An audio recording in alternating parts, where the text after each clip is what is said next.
They're not.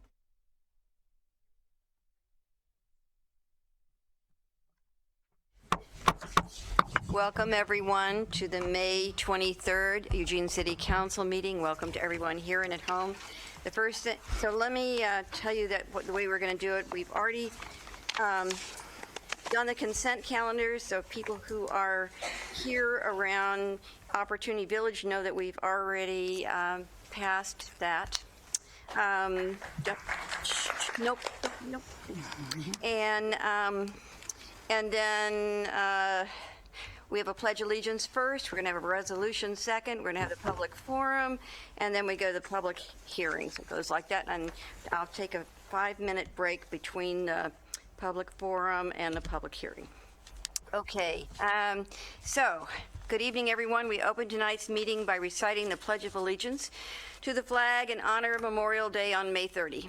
The following is an excerpt from the recent presidential proclamation. Our nation endures and thrives because of the devotion of our men and women in uniform, who from generation to generation carry a burden heavier than any we may ever know. On Memorial Day, we honor those who have borne conflict's greatest cost, mourn where the wounds of war are fresh, and pray for a just, lasting peace. The American fabric is stitched with the stories of sons and daughters who gave their lives in service to the country they loved. They were patriots who overthrew an empire and sparked revolution. They were courageous men and women who strained to hold a young union together. They were ordinary citizens who rolled back the creeping tide of tyranny, who stood post through a long twilight struggle, who saw terror and extremism threaten our world's security and said, "I'll go."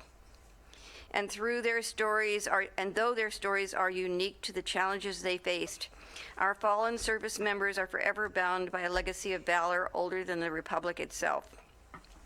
Now they lay at rest in quiet corners of our country and the world, but they live on in the families who love them and in the soul of a nation that is safer for their service. Today, we remember all who have borne the battle, whose devotion to duty has sustained our country and kept safe our heritage as a free people in a free society. Though our hearts ache in their absence, we find comfort in knowing that their legacy lives on in all of us, in the security that lets us live in peace, the prosperity that allows us to pursue our dreams, and the love that still beats in those who knew them. Today, tomorrow, and in perpetuity, let us give thanks to them by remaining true to the values and virtues by which they fight. And now, it's my pleasure to introduce Chris Steiner and Alondra Duran, representing Willamette High School, who will lead us in reciting the pledge. Will you both please come to the podium? Thank you for being here. Chris is a senior and is president of the Willamette High School Associated Student Body. He is a National Honor Society officer, member of Health Occupation Students of America, varsity basketball player, seems about right, and has received an academic scholarship to the U of O. Congratulations. Thank you.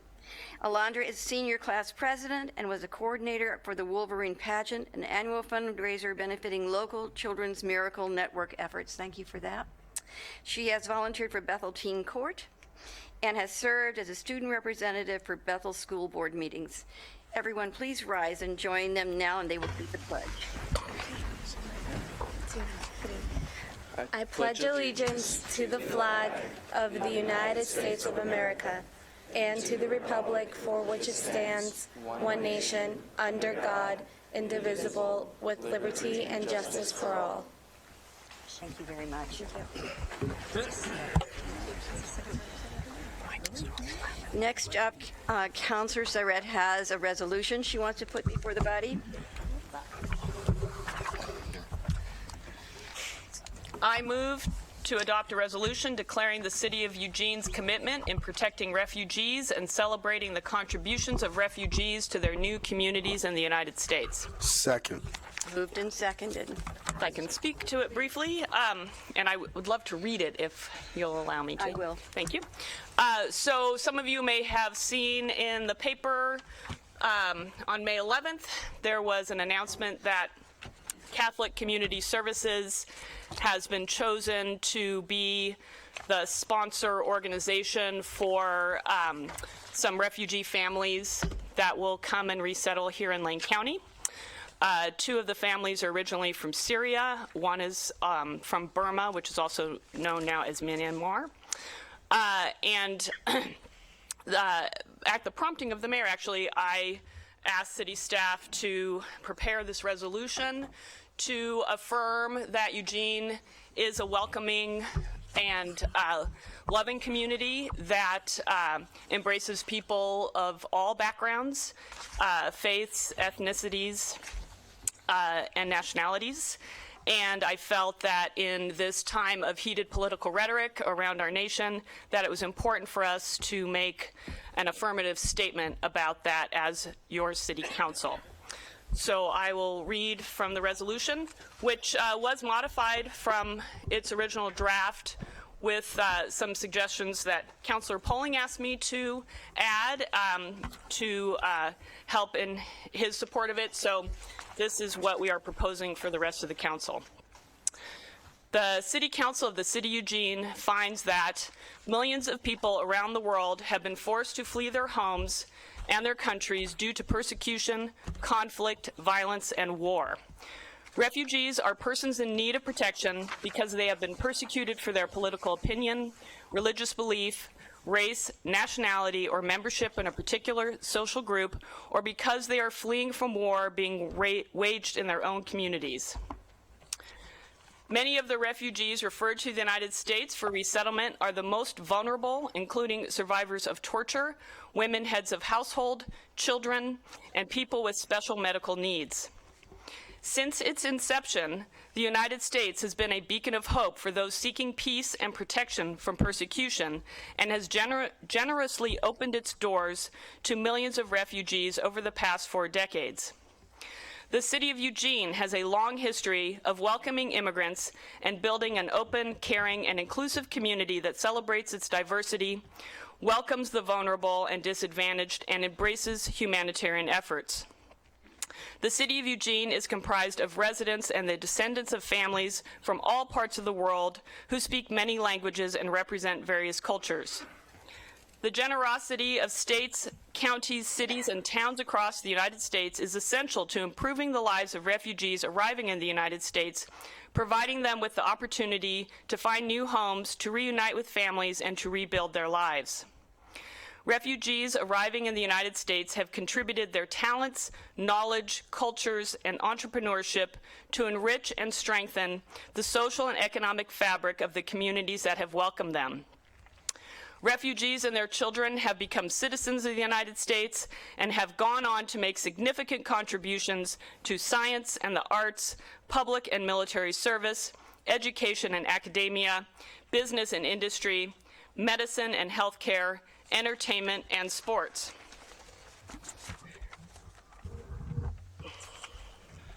As long as our country screens the people who are applying for refugee status to ensure that they are not terrorists or criminals trying to enter our country illegally, then opening our doors to those who are fleeing violence does not endanger our safety, but rather shows our hope and compassion.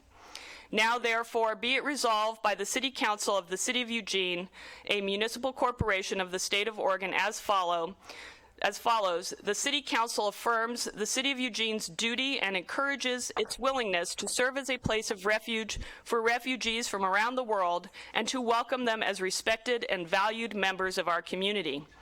The City Council urges other local government jurisdictions, local businesses, and charitable organizations to provide shelter, sustenance, and other services for refugee families relocating to and integrating into our community. This resolution is effective immediately upon its passage by the City Council. Everybody ready to vote? Yes, Councilor Clark. Yeah, I just wanted to say I'm proud to vote for this. I like this little story, and as you mentioned, the Syrian refugee part that was in the story previously in the week. There was a Syrian refugee once by the name of Abdul Fattah Jindali who came to the United States and met a young lady and had a son that they gave up for adoption. And the couple that adopted this boy, their last name was Jobs, and they named him Steve. And I think he changed a lot of people's lives in the process. So there's, in my mind, something to be proud of when we welcome new talent to our world. So Thank you. I'm happy to support that. Thank you for that, Councilor Clark. All right. All in favor, please indicate. 1, 2, 3, 4, 5, 6, 7, 8. In opposition, none. Thank you very much. All right. I love clapping for that. Okay. All right, we're on to business now. Here we go. The public forum. The public forum is an opportunity for individuals to speak to the City Council on any city-related issues except for those items which have already been heard by hearings official or are on tonight's agenda as a public hearing. Each person will have 3 minutes to speak. When you come to the podium, please give your name, city of residence, and for Eugene residents, your ward if known. The timer and lights indicate the time you have to speak. The red light indicates the end of 3 minutes. First up is Willie Mims, followed by Coriel Ride White. I always get it, some flavor of that. Willie? There he is.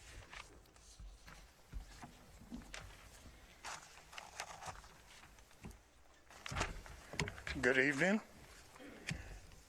To our Honorable Mayor, City Council, and City staff, we felt that it was important to come before you and personally extend this invitation to each of you to the historical Mims Houses Memorial Monument unveiling, 1 p.m. Sunday, May the 29th. Our hearts are overflowing with the goodwill that spilled into this project. Almost 300 good citizens agreed with their donations that preserving the history of 330 and 336 High Street and their historical importance to the city of Eugene and Eugene's Black community are significant to who we are as a community. Your presence will only enhance the positive. Thank you. Thank you very much. Coriel Ride White coming up next, followed by William Ivanoff. By the time I don't know when I leave, I'll get your name right. You're doing fine. Good evening. My name is Coriel Ride White. Thanks for having me tonight. I'm in Ward 1. At last week's City Council session, it was suggested that City staff begin a dialogue with City residents regarding the CRO. In particular, Council wants the Eugene residents to be aware of the city mandate that by the year 2030, all businesses, individuals, and others living and working in the city collectively shall reduce the total use of fossil fuels by 50% compared to the 2010 usage. Council doesn't want the residents to feel ambushed or left out of the conversation. Rather, the residents are encouraged to take part in this discussion. When it comes to the CRO, the Council here is being forward-looking and planning a conversation about a future reality. I think this is great. I applaud the transparency. I look forward to the collaboration. I anticipate the unity. In Eugene, the CRO is a law we chose and adopted and collectively are governed by. After a first-of-its-kind ambitious municipal ordinance, which has been on the books for a couple years, two things should be evident: a change in city operations and a change in the city's budget. Last week, city staff outlined to use some of the changes and practices that have occurred within their own internal operations. It's great to hear that. Unfortunately, there's nothing on calendar for what the city operations are going to do to change to meet the community-wide goals. 2 weeks ago, the city presented to several of you its 2017 proposed budget. The proposed budget outlines costs for a slew of undertakings important to the community, from fire and police to parks and rec. The proposed budget also earmarks $500,000 to a yet-to-be-determined city project somehow connected to a track and field event in 2021. Clearly, the 2017 proposed budget concerns next year as well as beyond. It, too, is forward-looking. Yet neither the 2017 proposed budget nor the presentation put on by the city manager's staff regarding the budget made any mention of the CRO. There's nothing in the budget or the presentation that talks about how funds are going to be allocated to help city operations, whether it be internal or external, how they're going to change and meet the CRO mandates. Unlike the council that's forward-looking and wanting to start the dialogue, it doesn't seem to me that the city manager, with regards to the budget, is being forward-looking. I think engaging residents in a conversation is a great idea. I think it's also important to show how city action and city money will support the great idea and support what needs to be done.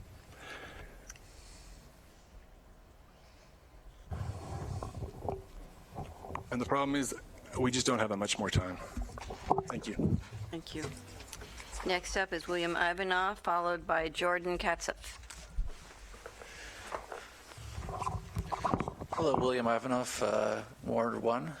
And just to brief comment on your recent resolution, I think that one way to reduce the possibility of someone coming to this country and becoming a terrorist is if we as a people embrace them and don't shut them out in any way. But to my point of coming here is regarding homelessness, and a lot of the ideas in Eugene have been making it a criminal activity, and I wish that the city would start an experiment of its own that would go towards giving money to the homeless. Not every homeless right away, but just maybe the chronic ones that are that tend to use up a lot of the resources of the city.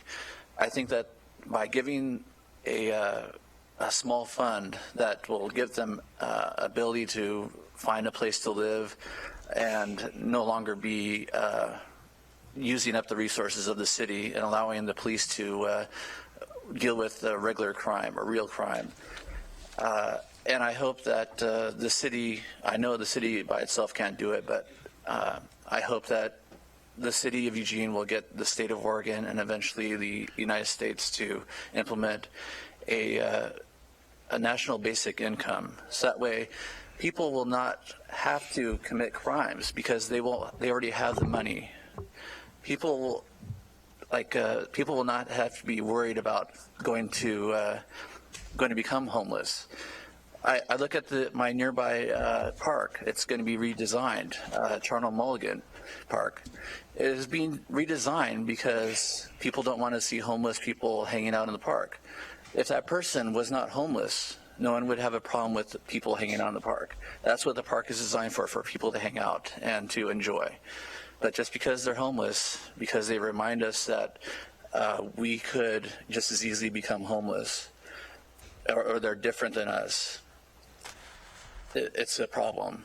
And one of the ways to solve that problem is a national basic income, and at least follow the lead of London, the City of London in the United Kingdom. They paid money to 13 homeless people.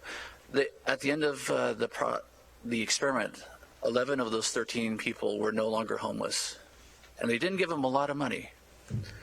But please think about that. You'll save a lot more money in the future. Thank you. Jordan Katzif is next, followed by Zach Mulholland.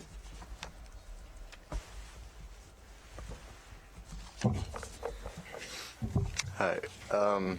So my name is Jordan Katzif, and I'm a freshman at the U of O and an intern with our Children's Trust. I'm here to discuss the implementation and action of the Eugene CRO. So I recently attended the informational meeting a few days ago that provided updates on the advancement of the CRO, and what I heard was very promising. However, what was illustrated was the fact that the city of Eugene is still not on track to reach the goals I originally set.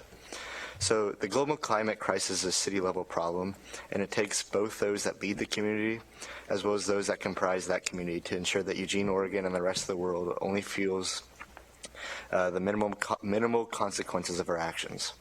So to do this, Eugene must continue to push towards changing how the city is run by what you guys are doing now, changing city lights and making buildings more efficient, but must also encourage the rest of the community abroad to take part in climate change action. Creating monthly or quarterly updates for the public would provide community members with important information on what they personally can do to help reach the CRO's goals and beyond. So the only way for the city to reach its goals is by including members of the community.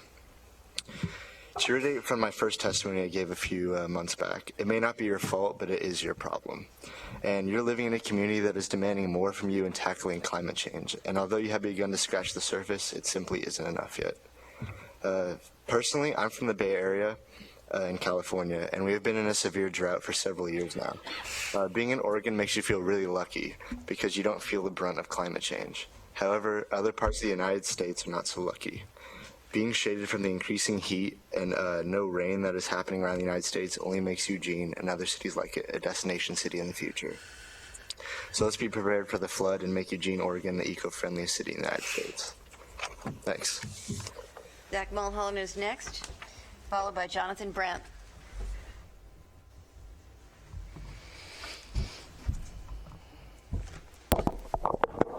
Hello, Council. Thank you for hearing me today. My name is Zach Mulholland. I live in Ward 1. I'm a member of the Sustainability Commission, but I'm here today to speak to you on behalf of Millennials for Climate Justice, a new nonprofit here in town organizing young people to engage in climate politics. One of our first projects is trying to support the Council in the full implementation of the Climate Recovery Ordinance. We recently began a public outreach campaign, getting statements from the public asking the Council to officially adopt science-based greenhouse gas reduction targets, and then to begin a robust public process to update the city's climate energy action plan to reflect these goals. In a little under 2 weeks, we've already gotten over 250 statements of support to council. So just to know that folks in the community want you to act on these issues. I want to thank Councilor Zelenka for his recent proposal to council and its intent to move the ball forward on this issue. I am concerned that the current proposal falls short of what we need and that it adopts targets and benchmarks associated with Eugene's old goals that we've spent the last 6 months learning aren't strong enough, rather than associated with the 350 parts per million goal that we have been learning about. I think it's really important that those of us that know the science know what we need to pursue goals that are associated with those targets and not pursue things that are less than that. This kind of gets back to the original Climate Recovery Ordinance. Section 6.65, Part 2 of the original ordinance states that the city manager shall develop and present to council for approval carbon budget associated with a 350 parts per million goal, including interim targets and benchmarks. My concern is that by adopting interim targets and benchmarks associated with our old goal, rather than seeing these interim targets and benchmarks associated with the 350 goal and approving those, that we may never see those, even though it's been almost 2 years that the city manager has had this as his prerogative to present to council. So I would ask that before adopting targets and benchmarks associated with our old goals, please consider directing the city manager to bring to you targets and benchmarks associated with the 350 parts per million goal, so that you can choose to adopt targets and benchmarks associated with this 350 parts per million goal or with our old goal, and move forward accordingly and begin a really robust public process to update the climate energy action plan to reflect those goals. And I think that members of the public will have lots of ideas to help us get there, and will be wanting to engage in that process. So thank you very much. Jonathan Brandt is next, followed by Ronald Dalton.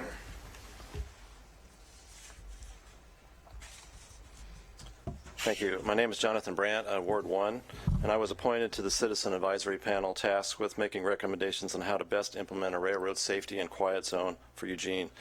The advisory panel just completed its work, and they worked with staff very hard to incorporate a wide range of factors in its recommendations, and council should have a good blueprint for how to address crossings given traffic patterns, safety, cost efficiency, pedestrian and bicycle needs, and desires of nearby businesses. Unfortunately, there's an unfounded opposition to the quiet zone from a few Whitaker activists. The stated reasons for opposition are some Whitaker residents, primarily low-income renters, fear that a quiet zone would lead to gentrification and drive up rent significantly, and second, that city resources are needed for more pressing concerns such as homelessness. A handful of activists in Whitaker have fanned the flames of fears about rent increases and undertaken a campaign to overwhelm the city's public input process with negative comments. This negativity from a small part of Whitaker is not representative of Eugene overall or even of Whitaker itself. An online petition shows that nearly 800 supporters are fairly evenly spread across all Eugene zip codes, including the Whitaker area.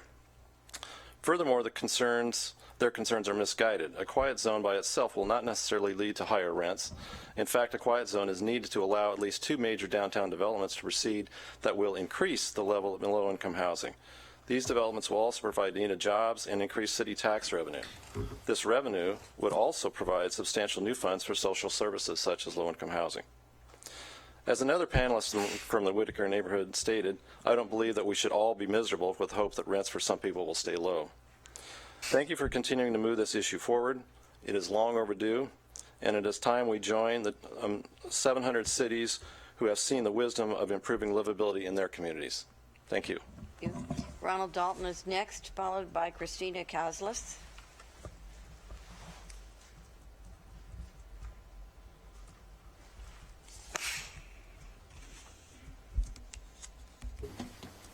Hi, I'm Ron Dalton. I live at Opportunity Village, and I just wanted to say thank you Right very into much. the mic if you can.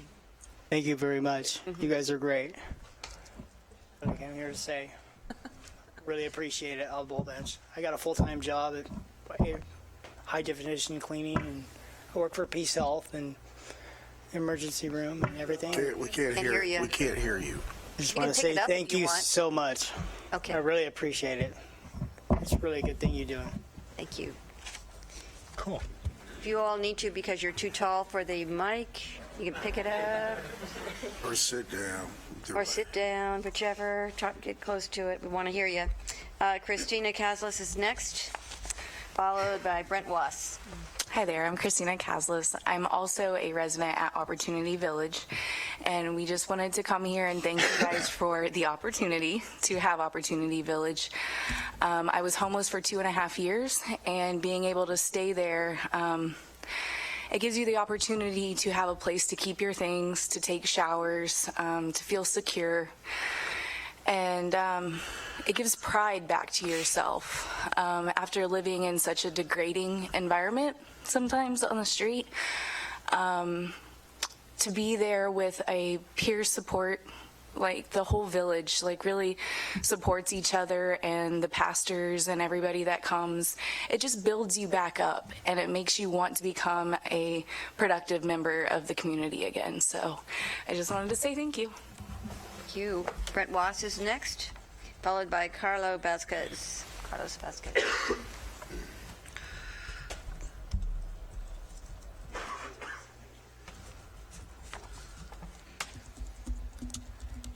Councilors, Mayor Piercy, thank you. My name is Brent Waz, and I serve Church of the Resurrection in Councilor Taylor's ward. I'm also the Vice President of the Board of Opportunity Village, and if everyone doesn't know, what they did at the consent part is they renewed our lease till June of 2018 and returned, or will be returning, $15,000 of our performance bond, which will be very helpful to help us close our budget this year for the operation. So on behalf of the board and staff, our president of the board and executive director are both out of the country, so I get to be here. But thank you very much. The villagers, they've said a bit about their experience there, but it has been really changing lives and is enabling us to learn how to do this better. As you know, Emerald Village will be opening sometime as the fundraising continues, and we've just received more grants recently to develop this program to spread it further and further across the country, and we have affiliate agreements that are pending all over the Northwest and California, so and that is enabled by the work you've let us to do there. So thank you very, very much. Thank you. Carlos Vasquez is next, followed by Karina McWilliams.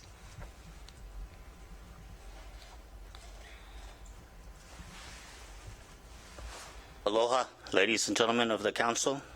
I'm a resident of Opportunity Village, Eugene. Me and my wife moved here 2 years ago from the Hawaiian. Tell people your name again. My name is Carlos Vasquez. Thank you. And me and my wife, Nani, moved here from the Hawaiian Islands 2 years ago. We were homeless and we had no place to go. Opportunity Village gave us an opportunity to move into a home, have a hot shower, have a place to cook food, and it's all due to you. And we want to thank you so much for this opportunity. Where I come from in the Hawaiian Islands, there was no opportunities like this. You know, a lot of us had to go live out in the lava fields, live in Keawe. It's a lot real thorny. Not good conditions, but here you've started a project that's spanning across the United States, and you're influencing communities on the wide. And I just, you know, I don't know if you realize what you're doing here is so important, and it needs to continue. And I just want to extend my thanks to you and the community at large. Thank you so much, everybody. And Sabra would like to give her thanks as well, and we really appreciate this. Mahalo, aloha, and God bless you. Thank you. Karina McWilliams is next, followed by Drix.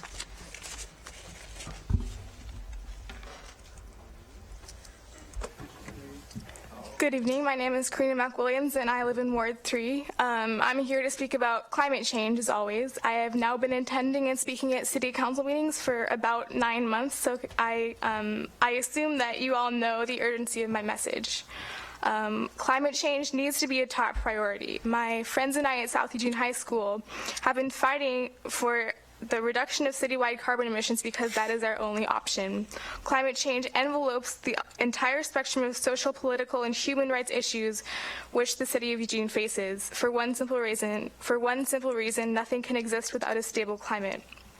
My cousin Wesley, who's also a sophomore at South Eugene High School, but he's spending a semester abroad in Chile, he texted me 10 minutes ago. He said a few weeks ago they had an environmental emergency in sports, and school was canceled, and they had to wear masks because everyone used automobiles and burned wood and petroleum. Climate change may not be that apparent in Eugene, but it's at our hands, and we need to do something about it now. So please continue action on this CRO. Thank you. Thank you. Drix, you're up. Followed by, is it Neil Arnold?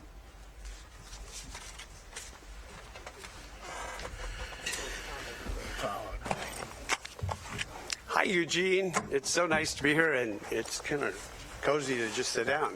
I've done that. I've always wanted to have the opportunity to give a commencement address, and no one has ever invited me. So tonight, you get the opportunity, and you all, for a 3-minute commencement address.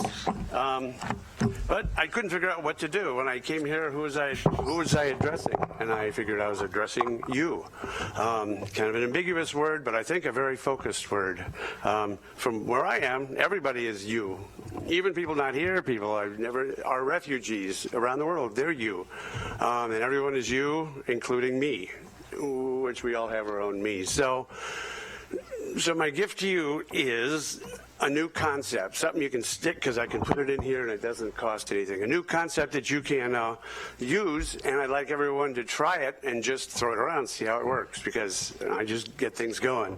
The concept is that, well, here it is that everybody on the planet that you'll ever meet, that you've never met, and that you just don't even know exists, is now your friend. How was that? We all passed through that together. And now we're on the other side. There's no looking back. So if everyone is your friend and they're just like you, in fact, they are you. If you look at the human race as a plant, why do we cut off our own limbs? Why do we do anything? It doesn't make sense. And it won't make dollars soon. So I just would like you to stick that in your head. It's very affordable because we're going to rework the word you, and it includes everyone. So when they say, how are you doing? Well, it's a way they're asking all of us, and it's got to be polished out. Yeah, I was in a hurry coming here. I couldn't equal something. And the answer is going to come from, obviously, you. And it's a new way of thinking, but it gets rid of all the bullshit, pardon me, no, I didn't mean to say that, that's stopping us and holding us back. You know, a lot of these issues we debate about, like bathrooms and all, they're just distractions. They have nothing to do with nothing. And by us all being distracted, somebody's making money, which is okay, but it's not the reason we're all here on the planet. So I do my best to come and reframe things. And the reason I help you, Gene, so much much and love Eugene. And, you were always good to me, and you were good to me 40 years ago. And so it wasn't the same you, but it is. So all those that have gone before us, in fact, everyone here is the outcome of all of human history. You've got a $100 million phone in your pocket, and you could pick it up and call our cousin city in Russia. So let's just figure out fun things to do with it. And I think we just wiped out racism. Thank you very much. Thank you, Fritz. Neil Arnold is next, followed by Nicholas Ward.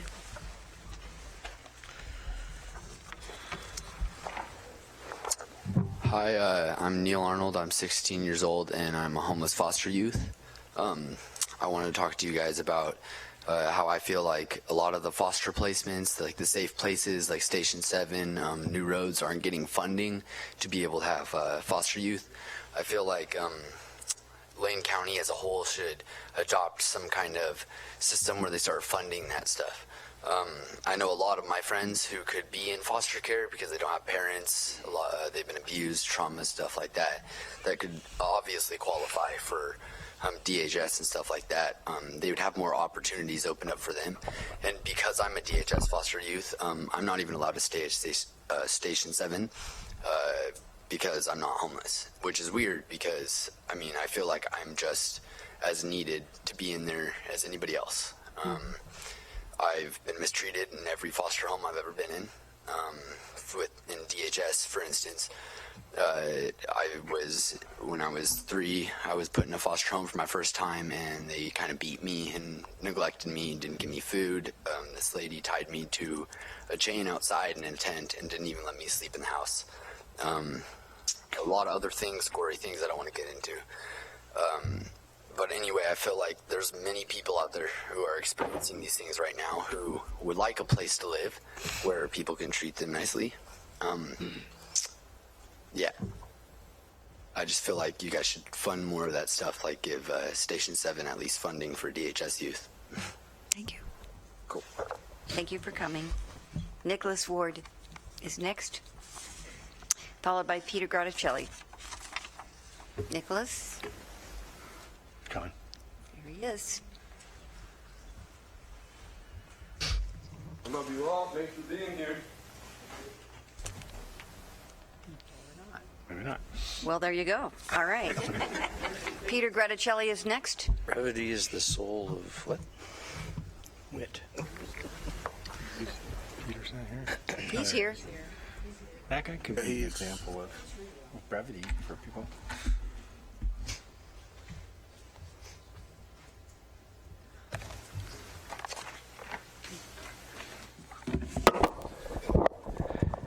Howdy. So my name is Peter Graticelli. Just camp out around here. Anyway, I want to address the homeless potato crisis in this city. Got nowhere for these things to go. Like, what am I supposed to do with this, right? And, now if I was living here in say 1854, before the natives were pushed to the reservation, I would have gone up to a native guy and said, hey, I got this potato here. I haven't got a place to put it. It's a homeless potato. I'm homeless too, and I'm unemployed. What do we do? And you know what he or she would say to me? One of the natives that used to live here freely in 1854, before the Kalapuya were forced to the reservation. This person would say to me, "Well, again, the nearest water source is over here." Come with me. We'll plant it. Oh, look, you have a job now. You planted something, and the teepee's over there. We need some help with repairs on that one. That's what they did, and the natives used to think about the 7th generation to come after them, 200 years from now. What's it going to be like for them? And that was the primary thing they were thinking about, or just as much as the people that were around right now. They knew how to. You think they would have a climate change scenario with if we followed some of their old ways? Not so much. And we can, as you can see, follow some of their old ways. Maybe not with regard to our modern medicines and technological infrastructure and stuff. Okay, that's an overlay. But look, the main main basic overlay on life is like, well, so two of them is food and shelter, right? And we can completely redesign our relationship to those and relocalize our relationship to everything, including, like, say, food. This example, this story shows that. And also, like, other basic things like shelter, construction. If a small teepee falls on you in an earthquake, it won't kill you. It's also unlikely to fall because it's like circular and light. Okay, and so that passes code, doesn't it? Except it wouldn't pass code, because if we just like pitched a bunch of teepees around here and started planting potatoes at the water sources, which we held together in common, then, you know, what would happen to the billionaires? What would their money be worth then? It might be like firewood, you know. And what are we going to do when, you know, well. Oh yeah. So anyway, we should also do something about the military. You know, we need to like show up at the gun factories and dismantle them. Let's walk there right now. Let's go and you know, go to the jail and demand the release of all nonviolent offenders. We'll deal with them. Also, it'd be nice of the city councilors if you would all eat some mushrooms. Wait, it's a felony, but it might give you some idea of what's going on. And let's see, what else? So I invite you all to come to Grassroots Garden. It's really cool. Come downtown, come to the Spirit and the Kesey statue. Just leave your house sometimes, like we are right now. Thank you. And I close the public forum. Just want to thank everyone for coming. I want to thank the folks who spoke about the CRO. I'm really excited about the MIMS Memorial. I think that was well overdue to acknowledge that part of our history, so I'm really, really excited about that. I thank you for the other things, and the other thing I wanted to just say, if Neil's still here? Yes.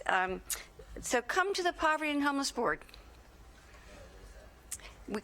Somebody can fill you in on that, but you should come and talk to them about the issues that you brought up. That would be a really good thing to do. So I want you to know I want to hear from you and help you do that. Okay? Yeah. Okay, anybody else? All right, we're going to move on. We're going to take 5 minutes. We will be back at 8:17. Okay. We'll be right back after the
ready to get going.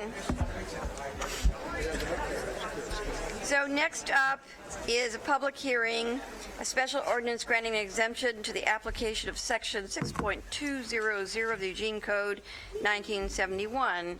And Assistant City Manager is Not present. en route.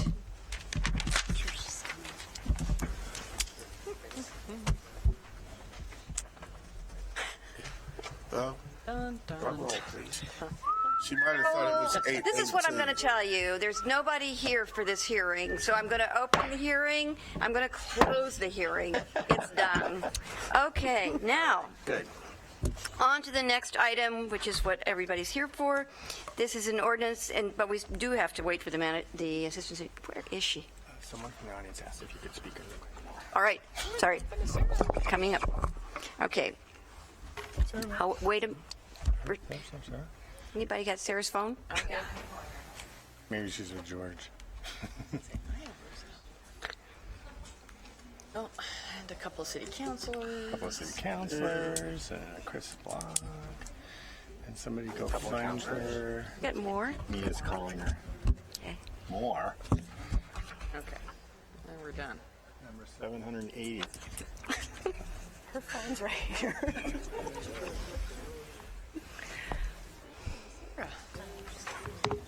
That's right. No. Mia just saw her. She left her phone at the table, so calling her's not going to Oh. Did you get her? Here she is. Da-da-da-dum, ba-dum. Entrance. All right then. So this is a public hearing, I bet she never takes an ordinance on adopting an amended urban renewal plan for the downtown urban renewal district. And Assistant City Manager, now that I've embarrassed you totally, would you introduce the topic, please? I embarrassed myself, so that's good. Tonight's public hearing is on the proposed downtown urban renewal amendment. In March, council started a process to review the proposed amendment as a funding option for 4 downtown improvement projects that council should consider, or that council selected. The projects are the creation of a high-speed fiber network, the park blocks open space improvements, a permanent improved space for a possible year-round farmers market, and redevelopment of the former Lane Community College downtown center at 1059 Willamette. The proposed amendment will make those 4 projects eligible for the use of urban renewal funds, increase to the spending limit by an amount determined by the City Council, expand the boundary to include the East Park block area and the City Hall block. And the main questions for consideration are, should council keep the downtown urban renewal as a funding option? And if so, which projects to include in the plan amendment? What is the overall amount of funds to be available for agency board to consider using for downtown improvement projects? Should the district boundary be expanded? The plan amendment would make the projects eligible for urban renewal funds. After public engagement and when more project details are determined, City Council, acting as the agency board, would have more decisions to make. You're scheduled to review comments from the public, comments from the Planning Commission and the taxing districts this coming Wednesday, so the day after tomorrow. Action on the ordinance is scheduled for June 13th. Thank you very much. I'm going to open the public hearing. Those wishing to speak during the public hearing must have submitted a completed request to speak form to the information desk prior to the beginning of the public hearing. When you come to the podium, please give your name, city of residence, and for Eugene residents, your ward, if known. You will have 2 minutes to comment. There are lights on the timer. The red light indicates the end of 2 minutes. We have 67 people signed up. First up, Laura Keir, followed by Angela Norman.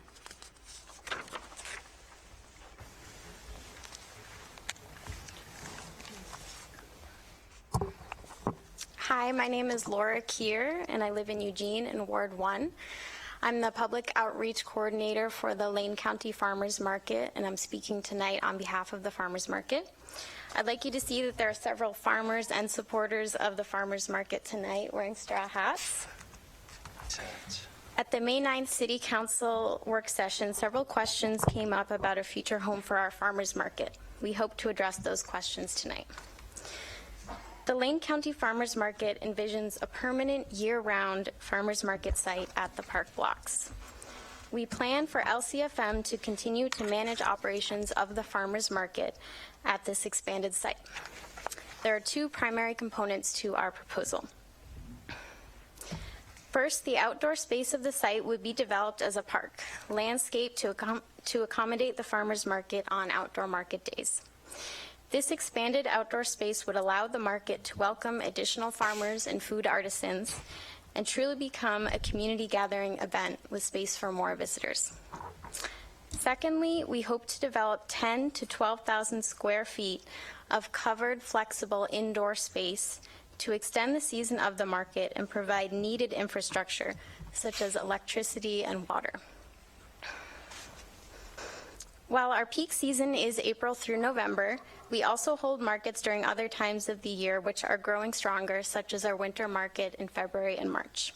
We hope to continue to grow the market in stages.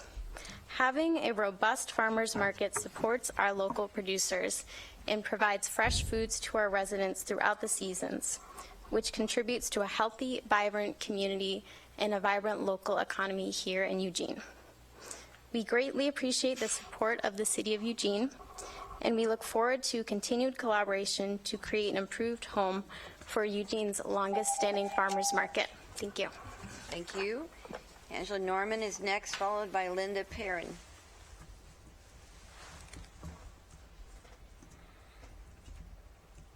Hello, I'm Angela Norman. I'm the director of the Lane County Farmers Market. Thanks for listening to us this evening. I also live in Ward 7, so Claire Surratt is my city council. Talk right into the mic. Cities are dynamic, ever-evolving entities that will always have important projects that need public support. While some of our vendors live outside of the city limits due to the acreage needed for farming, the Lane County Farmers Market is a vital part of Eugene's local economy. On any given Saturday, our farmers market sees roughly 8,000 visitors who bring their dollars downtown to other businesses as well. People have asked why we have not spent the $500,000 that are currently set aside in urban renewal funds. We continue discussions with the City of Eugene and Lane County regarding the future of the Butterfly Lot property. Given the current uncertainty with the site, we have not felt it prudent to invest $500,000 in public funds for improvements at our current site that would likely need to be torn down to make way for a larger permanent home. Stewardship of both land and funds for long-term planning are important to our members, who are pragmatic farmers and small business owners. This plan for the Butterfly Lot would keep the market on the site where Eugene's first producers market originally took root over 100 years ago. Our member farmers that sell at 8th and Oak, some for the past 3 decades, feel a connection to the site, and the community knows it as a gathering place for both the Eugene Saturday Market and the Farmers Market in the heart of downtown Eugene. We thank you for considering our project, and we hope to move forward with city, county, and community support. Thank you. You. It's Linda Perrin, followed by Thomas Murray.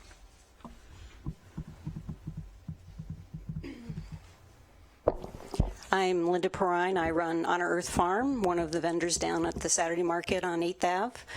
I'm also a board member on the Lane County Farmers Market Board and a member of the Site Expansion Committee. I've talked with many of you at various times in the last several years, as well as all the county representatives as well, on our proposals for expanding the market. In the last 10 years, the market has tried a number of different approaches to finding more space for the market, including looking at closing 8th Ave completely, closing half of the street. We even were approached by Mr. Obie from the 5th Street Market about joining his new development over there.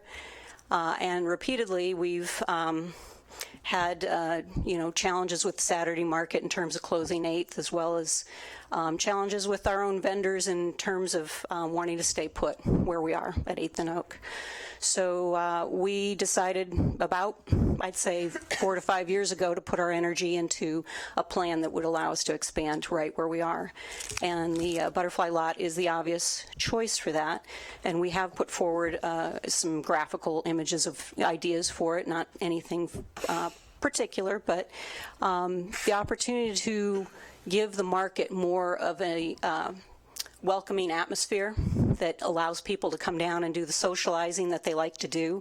What happens on 8th Street, where I get to watch all day long on Saturdays, is we have people that do want to come down and talk. They want to meet their friends. They want to catch up on what they've missed out on since the last time they saw them. And what happens to the market flow is it becomes a bottleneck. So the ideas of putting together a more park-like atmosphere for the park block, for the farmers market, is about creating a space for people to come and talk and eat food and build community. And so we really would like to see that plan go forward. Thank you. Thank you. Thomas Murray is next, followed by Bobby Sorrell.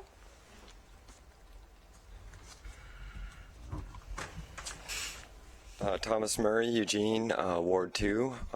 I am a farmer at the Lane County Farmers Market. I have been selling mostly tree fruit as well as other vegetables I've grown over the years for the last 12 years at the farmers market. And I as well see the farmers market as a vital aspect of a gathering place for the community to come together. And I believe that it's an essential element to a healthy downtown core.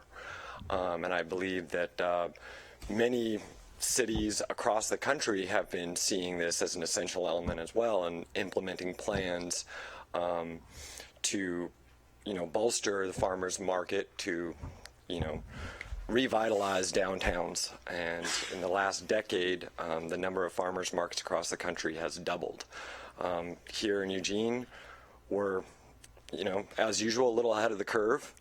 We have a history of the farmers market down in the park blocks for over 100 years, and we'd like to stay right where we are, and we'd like to see it continue growing. Like I said, I've been selling there for the last 12 years, and consistently my sales have grown. My business, does very well there, and I see it as a primary avenue for me to sell my product. It's very stable, and I have a very committed customer base that comes every week, and I get to watch people's children grow eating my food, and that's a wonderful feeling. And I think, like I said, I'd like the city to really see this as a serious opportunity to continue the revitalization of downtown and make this a core around their plan. It is a tremendous opportunity. So thank you very much for your time. Bobby Sorrell is next, followed by Carl Berg.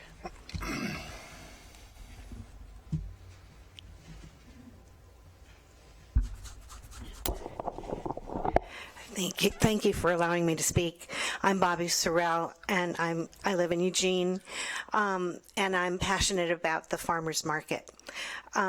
Our neighbors to the east, Springfield, have a few years ago created an indoor farmers market.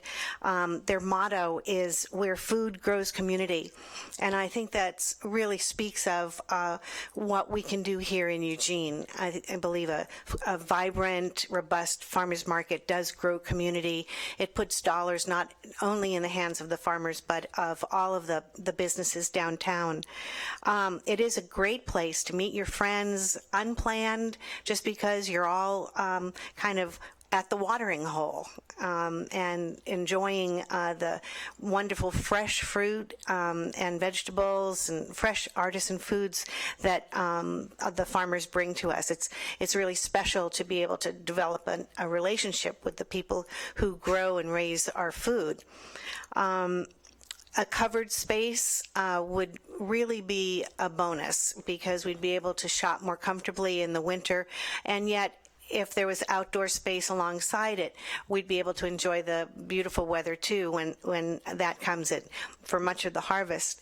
A farmer's market provides a social experience, and it makes a thriving community.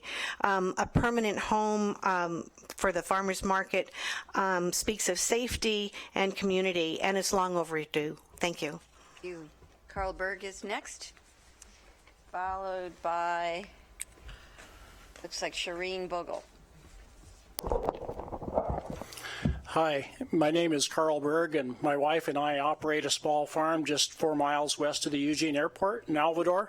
Berg's Berries and Organic Produce has been a proud vendor at the Lane County Farmers Market since the early 80s when John Graham was our first modern era market manager. We currently have a thriving, bustling farmers market that I believe is among the best in the country, but it wasn't always that way.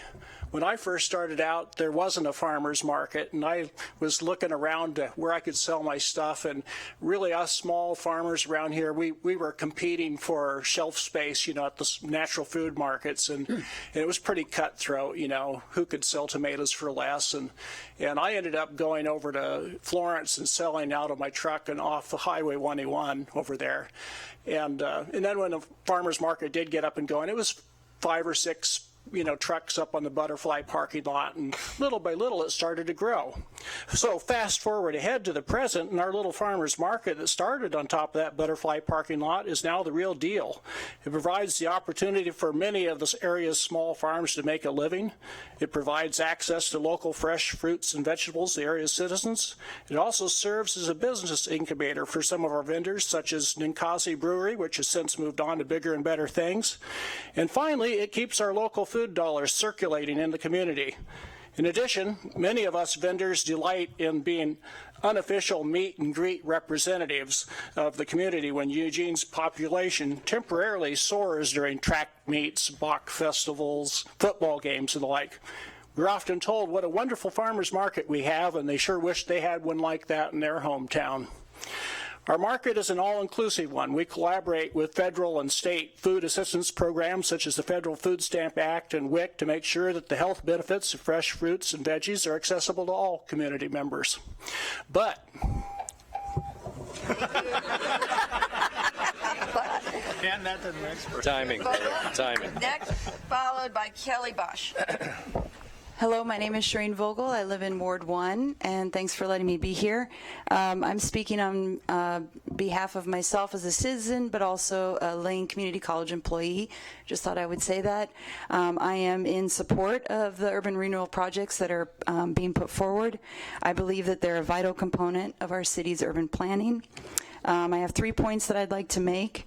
One is that I believe that it's really okay for the city to not know your role right now, but to make these projects eligible for urban renewal funds better positions our city to act when the projects are ready to move forward.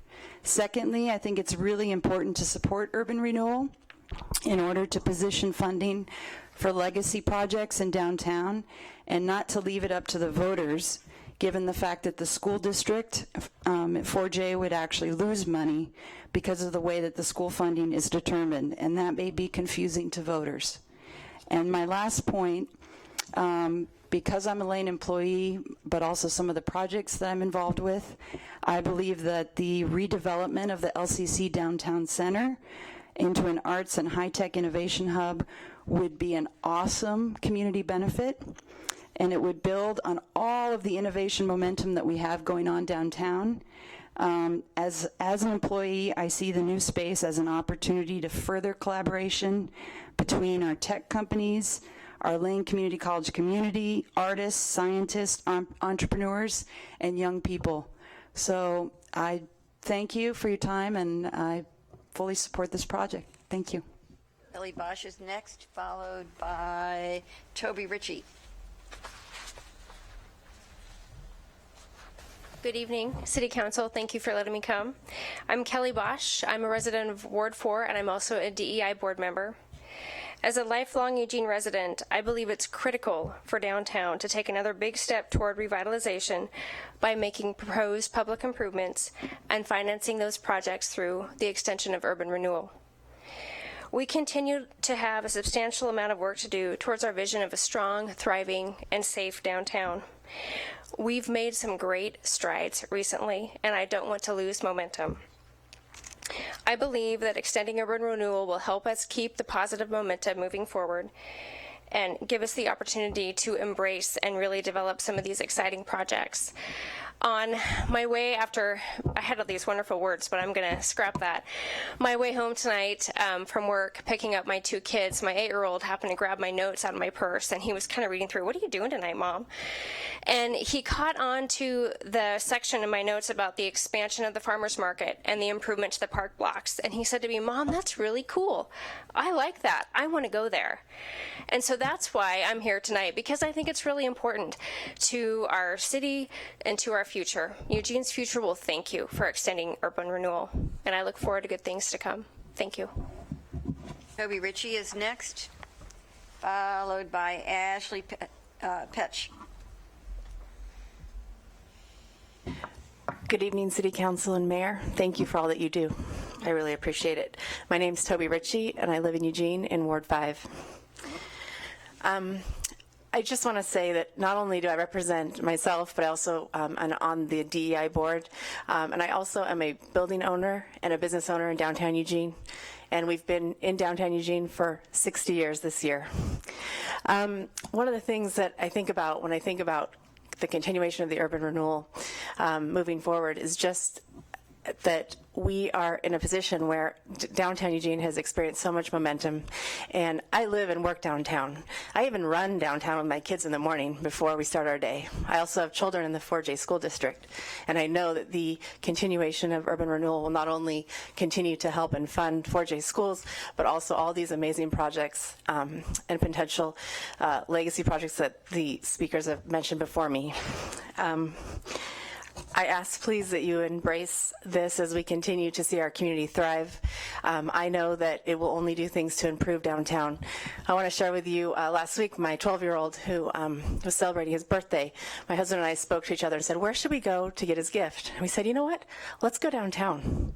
We got him this awesome wallet at Heritage Dry Goods and a great leather bracelet. And we gave him his gift, and we said, "Tillman, you're 12 now, and this is something for you to take with you." And he said, "Wow, this is awesome. Where'd you get this?" And I said, "Downtown. You know, downtown's where things are happening."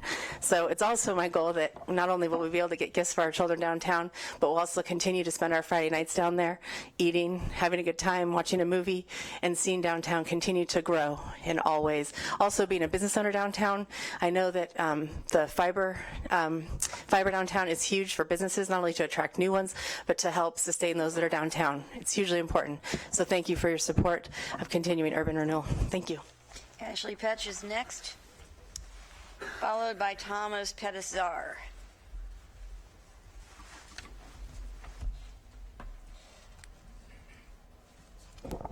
Hi, my name is Ashley Petch. I'm a resident of Ward 2. As a community member, native Eugenian, and young professional whose work and social networks are highly concentrated in the downtown core, I'm here to encourage the mayor, city manager's office, and city council to support the extension of the Downtown Urban Renewal District. In my lifetime, downtown has made great strides in becoming an attractive, vibrant expression of our community's values, and has quickly transformed from an underutilized eyesore into a beautiful place to work, live, and recreate. I hope that the City Council takes pride in the progress downtown has made and recognizes the incredible opportunities continued support of the Downtown Urban Renewal District can provide. The cultural and commercial vibrancy of downtown makes Eugene a better place to work and live, and reflects the strength of Eugene's economic vitality to residents and visitors. Despite success in other areas of downtown, such as the Broadway Commerce Building, there are still underutilized properties and open spaces that sit vacant in the downtown area. Buildings such as the Old Lane Community College and Kesey Square have the potential to become hubs for arts and innovation in our community, and the development of which would not be possible without the extension of the Downtown Urban Renewal District and use of tax increment financing. The assertion that a private redevelopment of the LCC building is beneficial to a private-public partnership utilizing tax increment financing is short-sighted and ignores the fact that private redevelopment would likely force out the very entrepreneurs, artists, and innovators an arts and innovation hub would attract, those who are already unable to actively participate in the downtown core because space does not exist or is prohibitively expensive. Other projects, such as the redevelopment of the park blocks and installation of fiber, are necessary to build up the infrastructure and continue the momentum of our downtown by ensuring it remains a place that not only retains high-wage, family income jobs and industries, but attracts new businesses and organizations interested in being a part of the entrepreneurial community that makes Eugene. Thank you. Thomas Pettis-Czar is next, followed by Tony McGowan.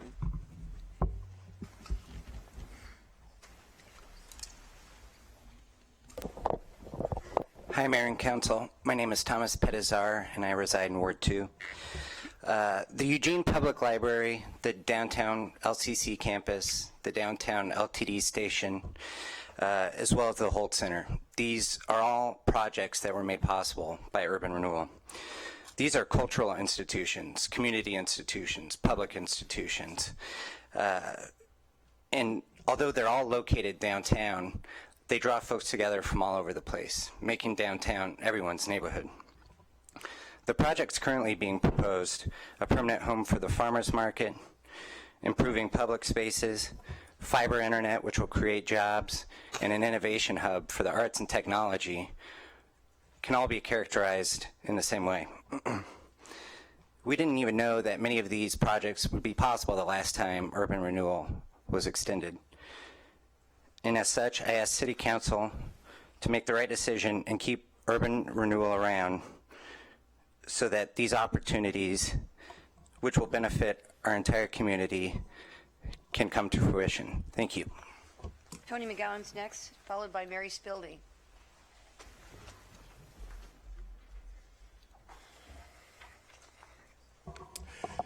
Good evening, Mayor Piercy and City Council. I'm Tony McCowan. I'm the chair of Lane Community College's Board of Education and a resident of Ward 4. I'm here tonight to ask you for your support in amending the Downtown Urban Renewal Plan.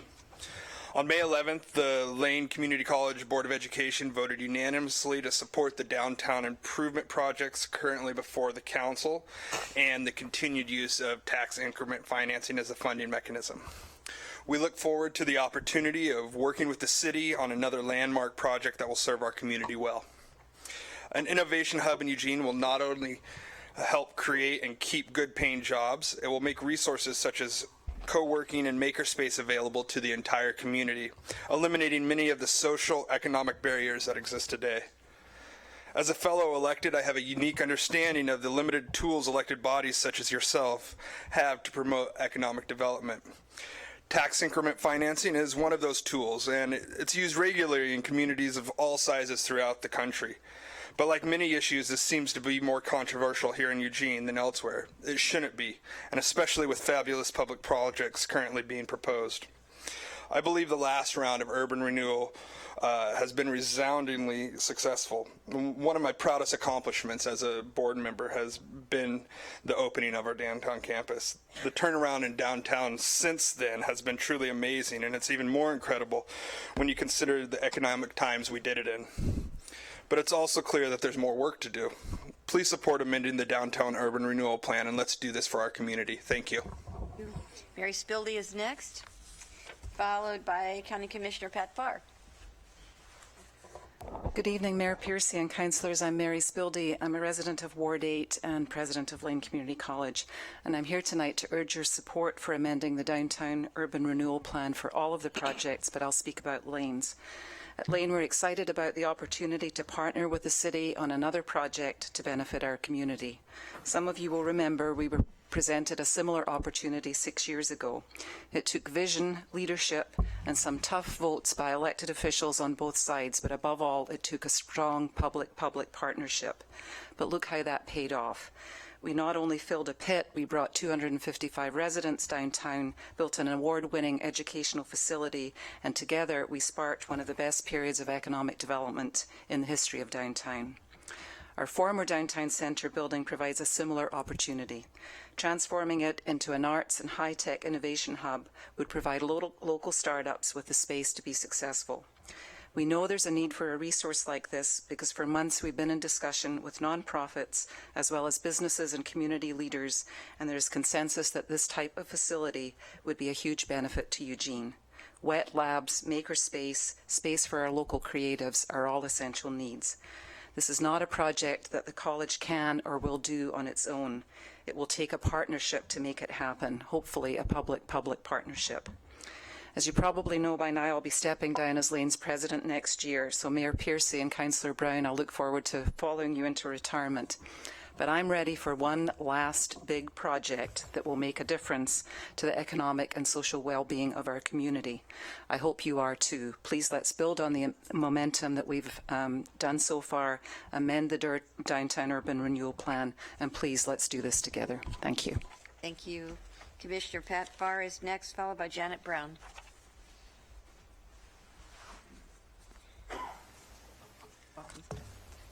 Mayor Piercy, Council, thank you for allowing me to speak this evening. I am a proud resident of Ward 6 for 40 years, home of Willamette High School, home of Kalapuya High School, and home of Greg Evans, my counselor. I am not, however, as... In that order? I am not, however, as a county commissioner. I'm here tonight to speak in support of the proposed amendment to the Downtown Urban Renewal Plan. The continuation of downtown urban my support of the continuation of downtown urban renewal is based on the strength of the projects, which are of mutual benefit to continued partnership opportunities between the City of Eugene and Lane County. The recent and proposed downtown and urban renewal projects contribute to our shared goals in the Regional Prosperity Economic Development Plan. The 4 projects included in the draft amendment are aimed at improving public infrastructure to spark increased private investment in our community while creating new jobs, supporting redevelopment, and benefiting the whole community by helping create a vibrant downtown. The projects would support a sustainable local economy by focusing on local jobs, local food production, and high-quality public spaces. I first had a taste of urban renewal in 1995 when then Mayor Ruth Bascom and I took a jackhammer to a big old fountain downtown at the corner of Willamette and Broadway, fixing mistakes that were made by urban renewal in the past. These projects don't represent mistakes. These projects represent a bright, economic, and brilliant future for downtown Eugene. Thank you.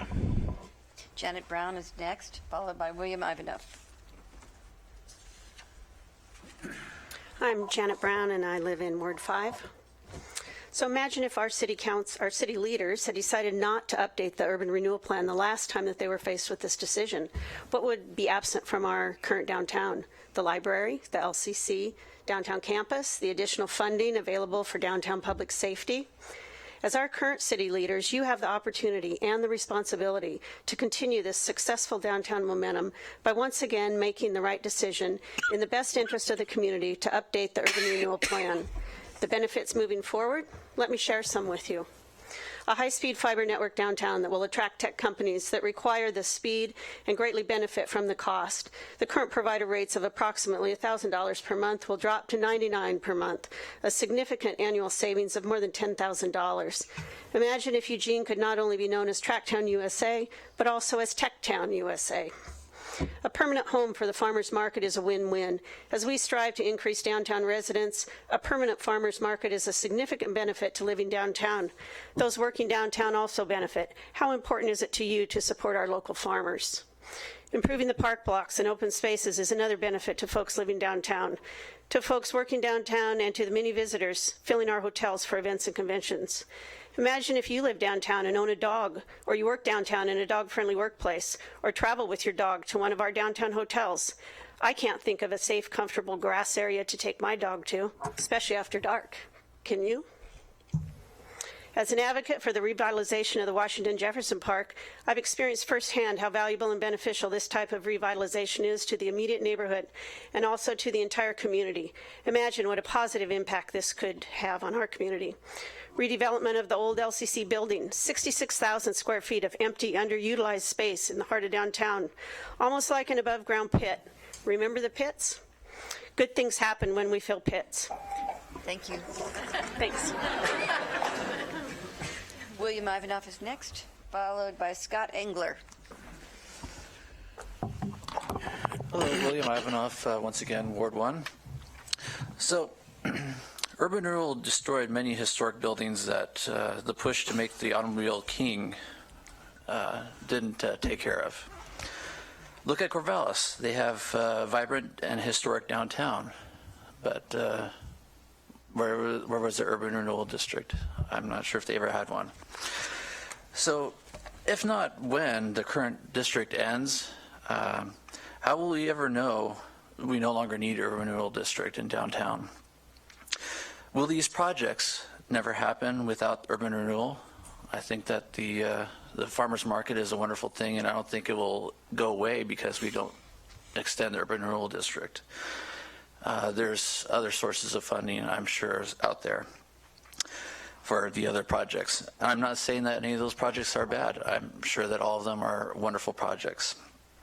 I just don't believe that urban renewal is the best source of that funding. Who decided urban renewal was the best or only source of funding for these projects? Just a question. And lastly, why must we force the taxpayers of the state of Oregon to subsidize our schools so we can have an urban renewal district? Scott Engler is next, followed by Judy Morse. Scott? Seeing no Scott. Okay, we're on to Judy Morse, followed by Katie Hall.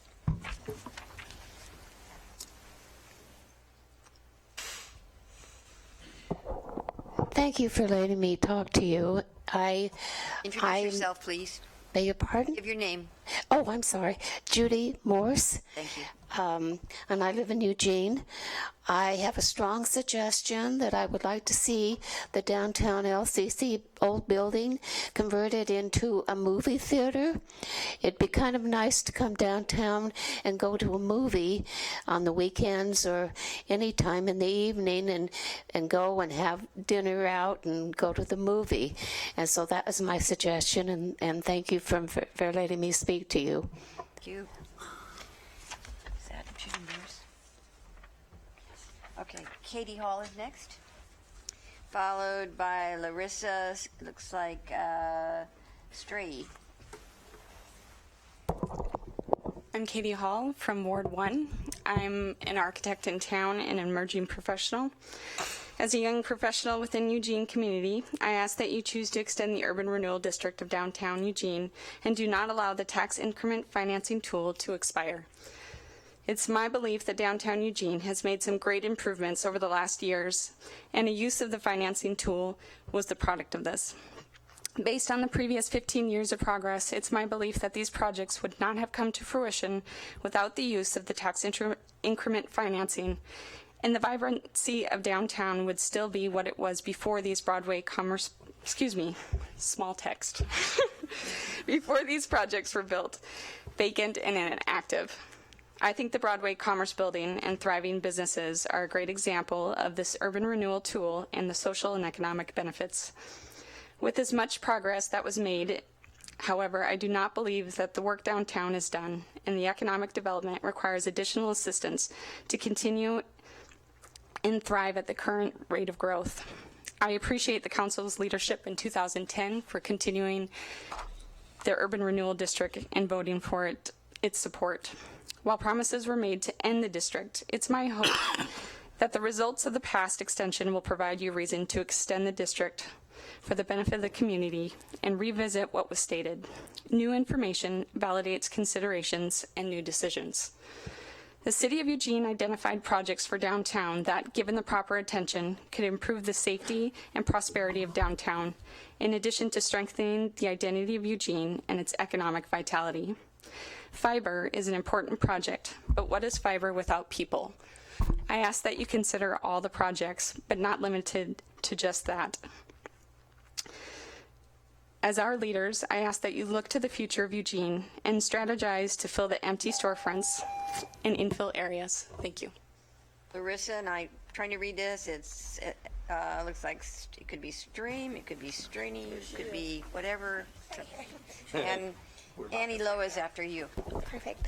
Good evening, City Council and Mayor. My name is Larissa Straley. You were really close.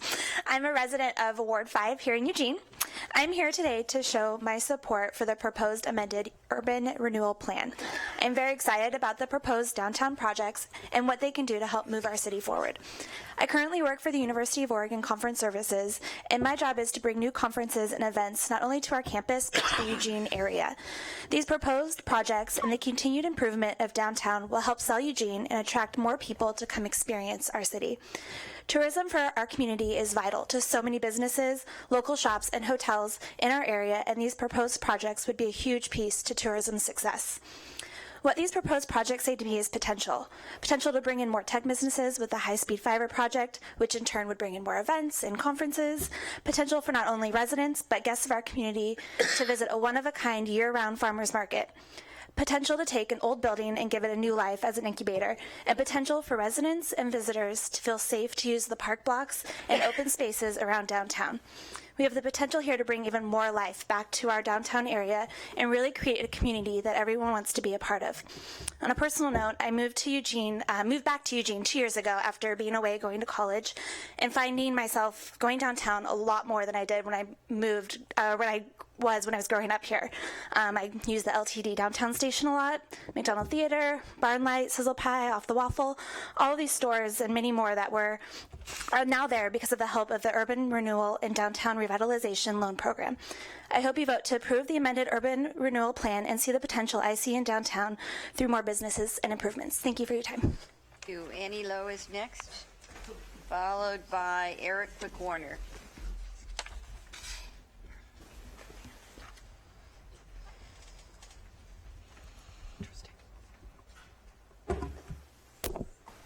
Good evening. Good evening, Mayor, Council. First of all, I just would like to thank you guys for just the hard work that you do, and the continued effort and commitment that you have to our community and the progress that it's made.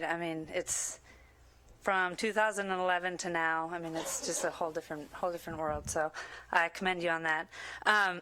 But that's really why I'm here, is to support that effort and to just express that this urban renewal is a huge part of that. And we've seen that these people have done a tremendous job in describing a lot of those projects, and I actually don't want to just repeat that. But I look around this room, and I'm just lucky that I've been able to work with so many of these people, from the devoted architects to the planners to the public servants to creative entrepreneurs, and that's really a beautiful thing to have had that opportunity. So the trickiest part for me right now is to actually pick one of these projects to be most fired up about. I think they all weave together, they all interact, and have a very important part in our whole community. So we don't have to worry about the brilliance it takes to make those projects happen, but we need the resources to make that happen, and to allow those people and to these experts to make these changes and this progress continue. So, specifically, I think the fiber is wonderful. It will help this budding technology, the tech industry, to continue to prosper. The Innovation Hub will bridge all these different gaps with art and tech and, let's see, what was I going to say there? The schools, the colleges, the different industries. Thank you. Okay. All right. Eric Quick-Warner is next, followed by Alyssa Wendell.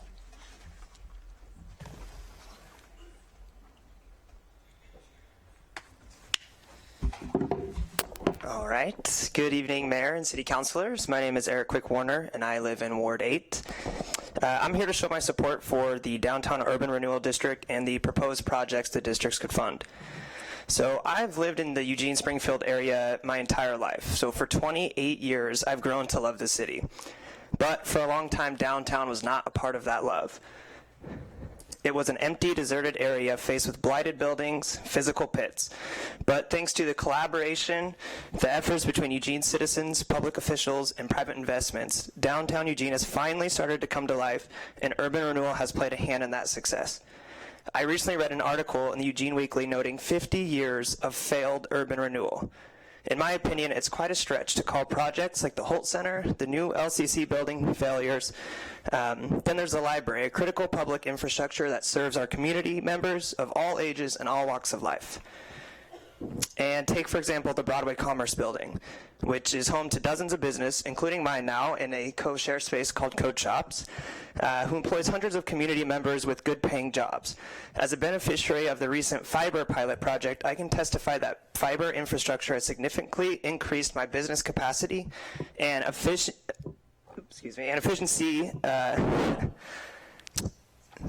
to work with clients around the country. So basically what I'm trying to get at is I've been able to work with people around the country. I've worked with companies in Atlanta because I've had the access to fast internet and fiber speed to connect with them.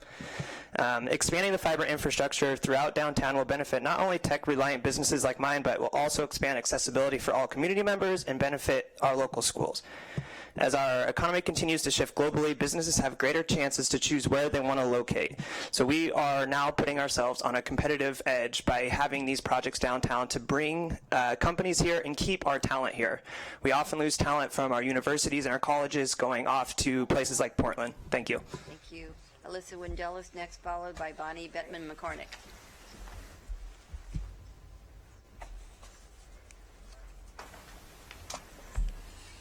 Good evening, City Council, Mayor. My name is Alyssa, and I'm a resident of Ward 5. I had the opportunity, the fortunate opportunity to receive a position in Eugene before graduating from Oregon State University prior to graduating. So a new job brought me down to the city. Now, what brings you to a city is usually a new job, a new opportunity. But what keeps you in a city? Is it collaboration? Is it innovation? Is it momentum? Is it the people you're with? Is it your family, the relationships? Is it community? And community is the one word that I continue to hear again and again in this room. And with the extension of urban renewal, community is what can really be a prime factor of all these projects, whether it's the permanent stay of the Lane of the farmers market, or also the collaborative hub of the old Lane Community College building. These are all places where community can be established, where people of all walks of life, of passions, of professions can get together, be innovative. And now I'm a proud member of downtown. I work downtown. I play downtown. I really support the local businesses of downtown, and I'm a young professional that wants to stay in the city of Eugene. And with the extension of urban renewal, these projects can continue to thrive and be a place where people want to stay. People want community. Also, I think about the buildings that really resonate with me, and the Eugene Public Library is one of my favorite places in the city of Eugene, and that wouldn't have been made possible without the extension of urban renewal. So thank you for your time and your consideration. Thank you. Bonnie Bettman-McCormick is next, followed by Karen Wesson. I'm Bonnie Bettman-McCormick. I live in Ward 1. I wanted to thank all the people who came to testify, and especially the enthusiasm of the young people and their enthusiasm for specific projects. I can understand why they want those, and I just wish that they had a deeper understanding of the larger issues, the working class tax-paying issues, and the budget issues that have been problems for this city for a long time. So I think you should terminate the district. You put a $40 million spending cap increase and a boundary expansion on the ballot in '07. It was voted down by more than 2-1. You ignored that vote and amended and extended the plan anyway by council majority, but vowed that 2010 would be the last amendment and then the deterred would terminate. Despite your promises, now again, you are proposing to increase the spending cap up to $48 million and expand the boundary. Some of you think you can be absolved of this betrayal by putting the proposed 2016 plan amendment back on the ballot, forcing the community members to organize and spend their time, money, and resources again to defeat the deterred, all the while knowing that if it is defeated by a vote of the people, the council majority will just turn around and adopt a new plan amendment anyway, just like the last time. The city, the mayor, and the council's credibility is at stake. It sure looks like you intentionally misled the public and plan to do so again. From now on, every assurance the manager, the mayor, or a councilor may utter, every promise you make in a document will trigger in the public's mind the indisputable fact that your word means nothing and can't be trusted. If the council feels that there are specific capital investments that need to be made for the benefit of the public, then they should fund them with traditional accountable funding mechanisms. Using urban renewal, I'll submit the remainder of my testimony. Westland is next, followed by Emily Semple.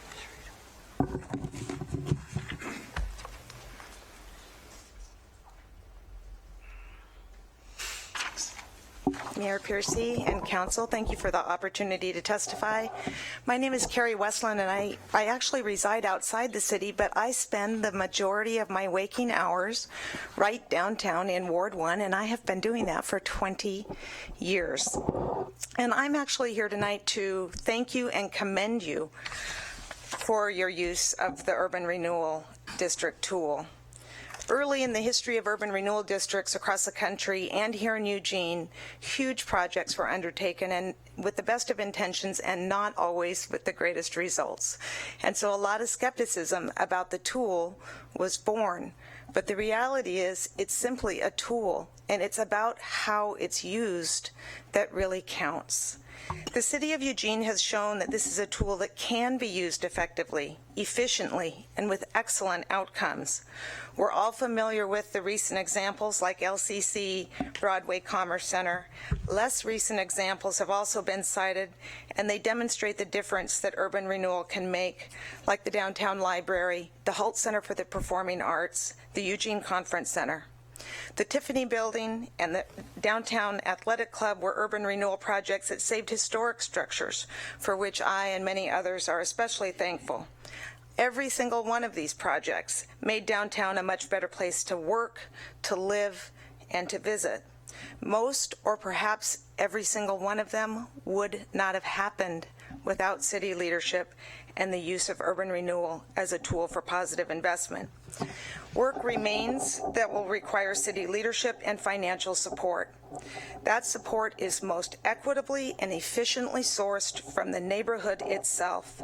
It pays its own way, and all citizens benefit from a stronger, more vibrant downtown city center. So thank you for your prudent oversight of the Eugene Downtown Urban Renewal District. Emily Semple is next, followed by Stephen Pierrick. Good evening, Council. My name is Emily Semple. I live in Ward 1. There's a basic problem here tonight. We're not really talking about how wonderful these projects are. They are. They all have pros and cons. What we're here is to talk about how to pay for them. I do not think we should continue the Downtown Urban Renewal District. There's so much talk about we need a government that's trustworthy, accountable, and transparent. If you don't stand up to promises from the past, you're not accountable, you're not transparent, and you're not trustworthy. This is an important issue. It's not just about these projects. It's about the relationship of the people and the government. You need to stand by your word. Many of these, all of these projects are wonderful, and there's other ways to pay for them. This is not about how good the projects are. It's about how to pay for them. The people of Eugene deserve to have this money back in the general fund. It should be for all of us. Downtown projects can be funded in other ways. And if you'd like to revitalize downtown, how about a shelter? We'd get some people off the sidewalks and more people would come downtown. Please be responsible and trustworthy. Thank you. Stephen Pierrick is next, followed by Jerry Gatos.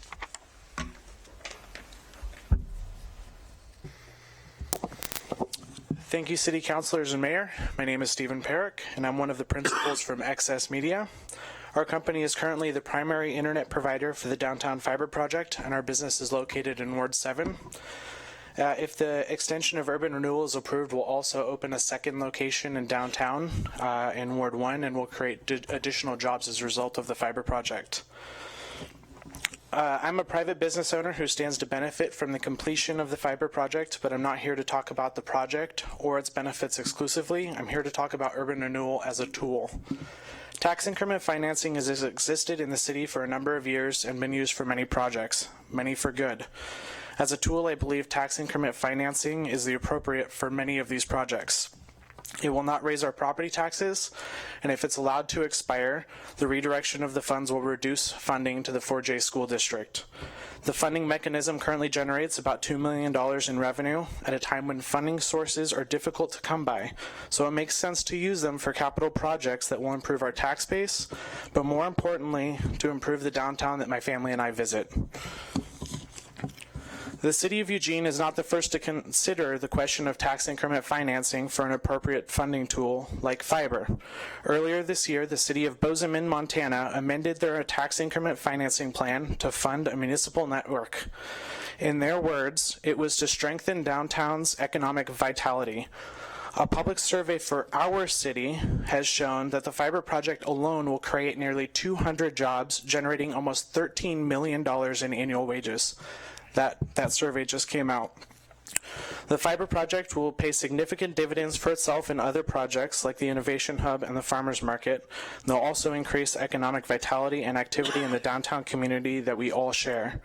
Delays in the completion of some or all of these projects will have a considerable opportunity cost. Businesses may move. Thank you.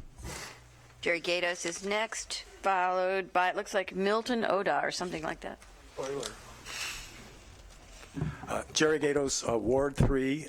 First, I want to say that there's been a narrative that the Urban Renewal District has a negative history and it's failed. And you've heard tonight that even those folks who weren't here understand that it hasn't failed and it's been actually a real benefit to our community. And even going back to the downtown mall was great leadership at that point in time. And that changed over time, just like today has changed.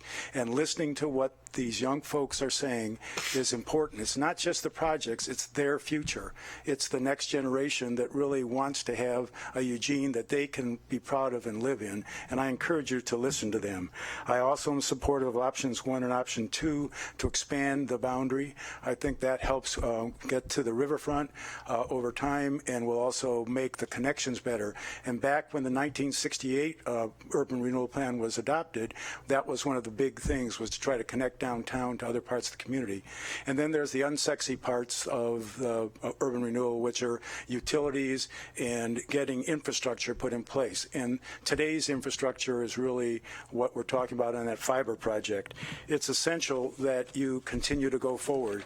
And it's not, trust doesn't come just from keeping past promises of a prior council. Trust comes from true leadership. Trust comes from people who stand up and say, this is the right thing to do. And I know you'll do that and support the district. Thank you. Milton Oda, I think it is, followed by Sherry Schulfers. Milton Euler. I live in Veneta, but I work downtown. No problem. I'm in support of tax increment financing. I think it's been a great tool in the past. I think you are wonderful leaders, and we'll use this to the benefit of our community. We've got 4 proposals before us that are all excellent. But I want to be original. There's been a lot said, so I want to get an image in your head. I remember when I was a kid, we got stuck in the snow, and we were bogged down. We couldn't get it going. But my dad encouraged us kids to get out and start pushing from behind, and we got some momentum going. And that's what we have right now, is real momentum. There was a time when we were kind of stuck in the mud and bogged down in our downtown. But with these tools, we've been able to kind of pull ourselves out of that. And even though there's some rocky spaces in front of us and bumps in the road, with the right momentum, which we have right now, we're going to be getting on the map. We're going to be getting on the map around this country, and we're being recognized now from like cities in California as kind of having this tech cool space here in Eugene. And by having this super high speed, 1 gigabit speed, I think that's going to do a lot to kind of stamp or give credibility to the fact that we do have this robust business of gaming and all those other things that need that kind of speed. It kind of puts us on the map. So I'm very much in support of it, and thank you very much. Jerry Schulfers, it looks like, followed by John Park.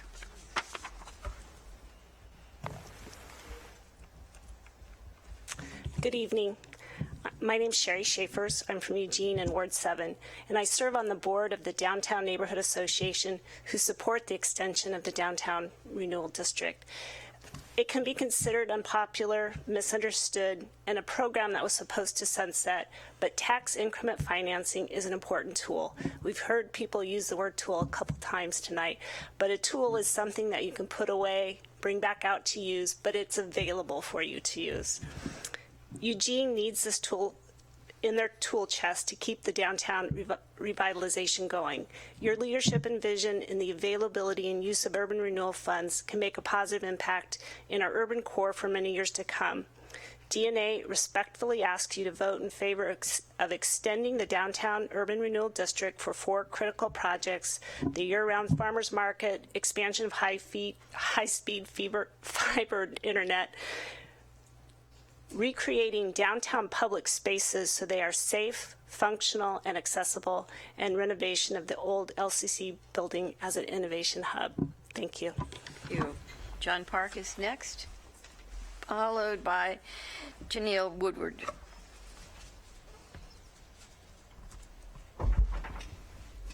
City Council. My name is John Park, and I am about 300 feet outside of Ward 8, so kind of close to Mr. Pryor, I believe. I just wanted to speak on behalf of a couple of different groups that I represent. I think a lot of people in this room represent different communities and different interests and aspects. I'm on faculty at the University of Oregon in the art department, and I'm specifically always looking out for the well-being of the couple hundred students that we graduate every year out of our art department. And quite specifically, this proposed idea of the LCC downtown building project, I think it offers the opportunity to create the type of space that will keep a lot of our students in our city. I see sort of brain drain happening. Someone started to mention the loss of our students to Portland and other areas outside, and I find that the opportunity for this project to bring all of these interests together, as well as independent artists who are trying to make a living in this community, this seems like the ideal spot to have all of these constituencies come together and create the kind of space that I would personally love to go and visit and be a part of in downtown Eugene. So thank you very much. Janelle Woodward is next, followed by Lindsay McCarthy.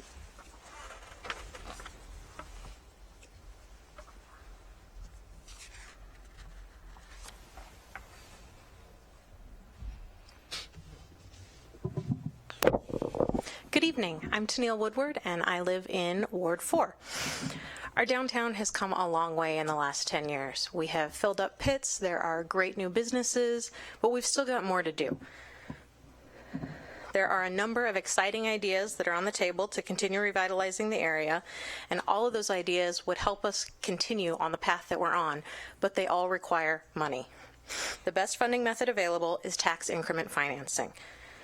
Don't tie the hands of future councils by taking away a tool that they may need, even if you don't need it now. As a reminder, the extension of the district does not increase anyone's taxes, and in fact, if you don't extend it, it costs hundreds of thousands of dollars for local District 4J. Thank you. Lindsay McCarthy is next, followed by Jamie Shelton.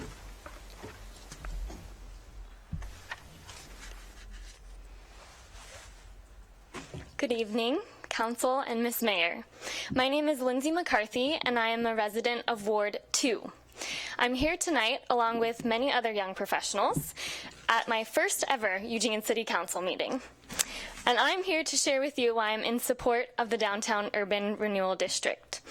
I moved to Eugene nearly 9 years ago to attend University of Oregon, and I didn't expect I'd stay after graduation. I imagined I'd move to a bigger city with more perceived opportunity. However, Twice now, local organizations have invested in me. I graduated. And then local organizations have invested in me and my future here. In my 5 years building my career, this community has provided more opportunity than I can imagine having in a bigger city.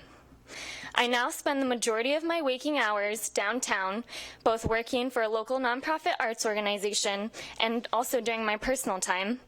And the revitalization so far of downtown has been uplifting, motivating, and much appreciated by me, my colleagues, family, and friends.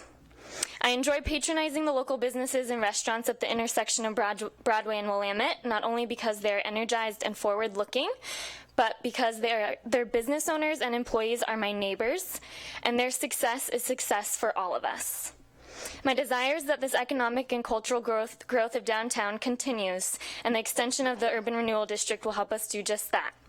How inspiring and fulfilling would it be to see empty buildings transformed into vibrant commerce centers and community spaces where we could support local farmers, educational institutions, and new ideas that could lead to advances in the overall well-being of our community and even far beyond. I'm in it for the long haul, and I hope you are too.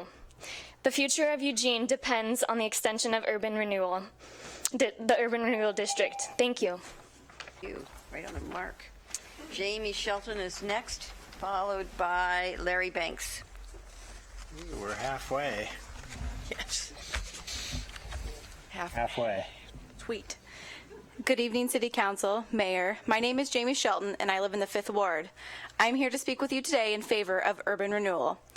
A native Eugenian and a University of Oregon grad, I am one of those young professionals now that I have seen our community struggle to recruit in the past and retain.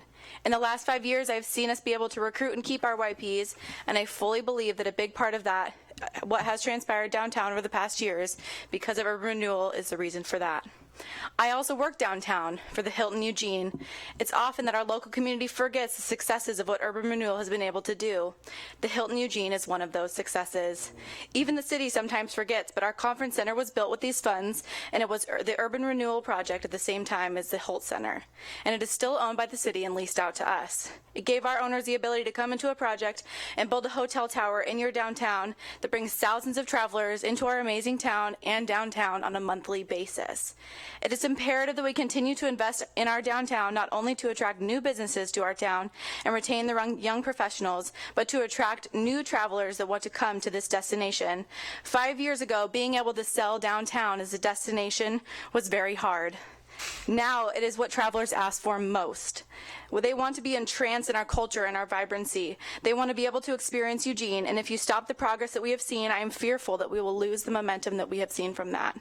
It is for this reason that not only myself, but the Hilton Eugene and our owners support this project and this endeavor to keep urban renewal a part of our city. Thank you. Thank you. Larry Banks is next, followed by Cliff Cox.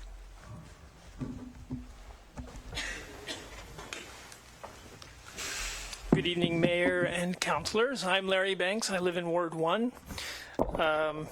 So I'm a parent. I have 2 teenage kids, and we've been talking lately about where people move and why they choose communities that they want to live in, what makes a vibrant community. I'm also a business owner, and with my partners, I've invested a lot in a downtown business. But to cut to the chase, more importantly, I want to be the voice of the future, of opportunity, vitality, prosperity, jobs, health, safety, giving back, of young people and young families who can find living wage jobs, who can have thriving schools, who can participate, invest, be active, and contribute to the health of our community.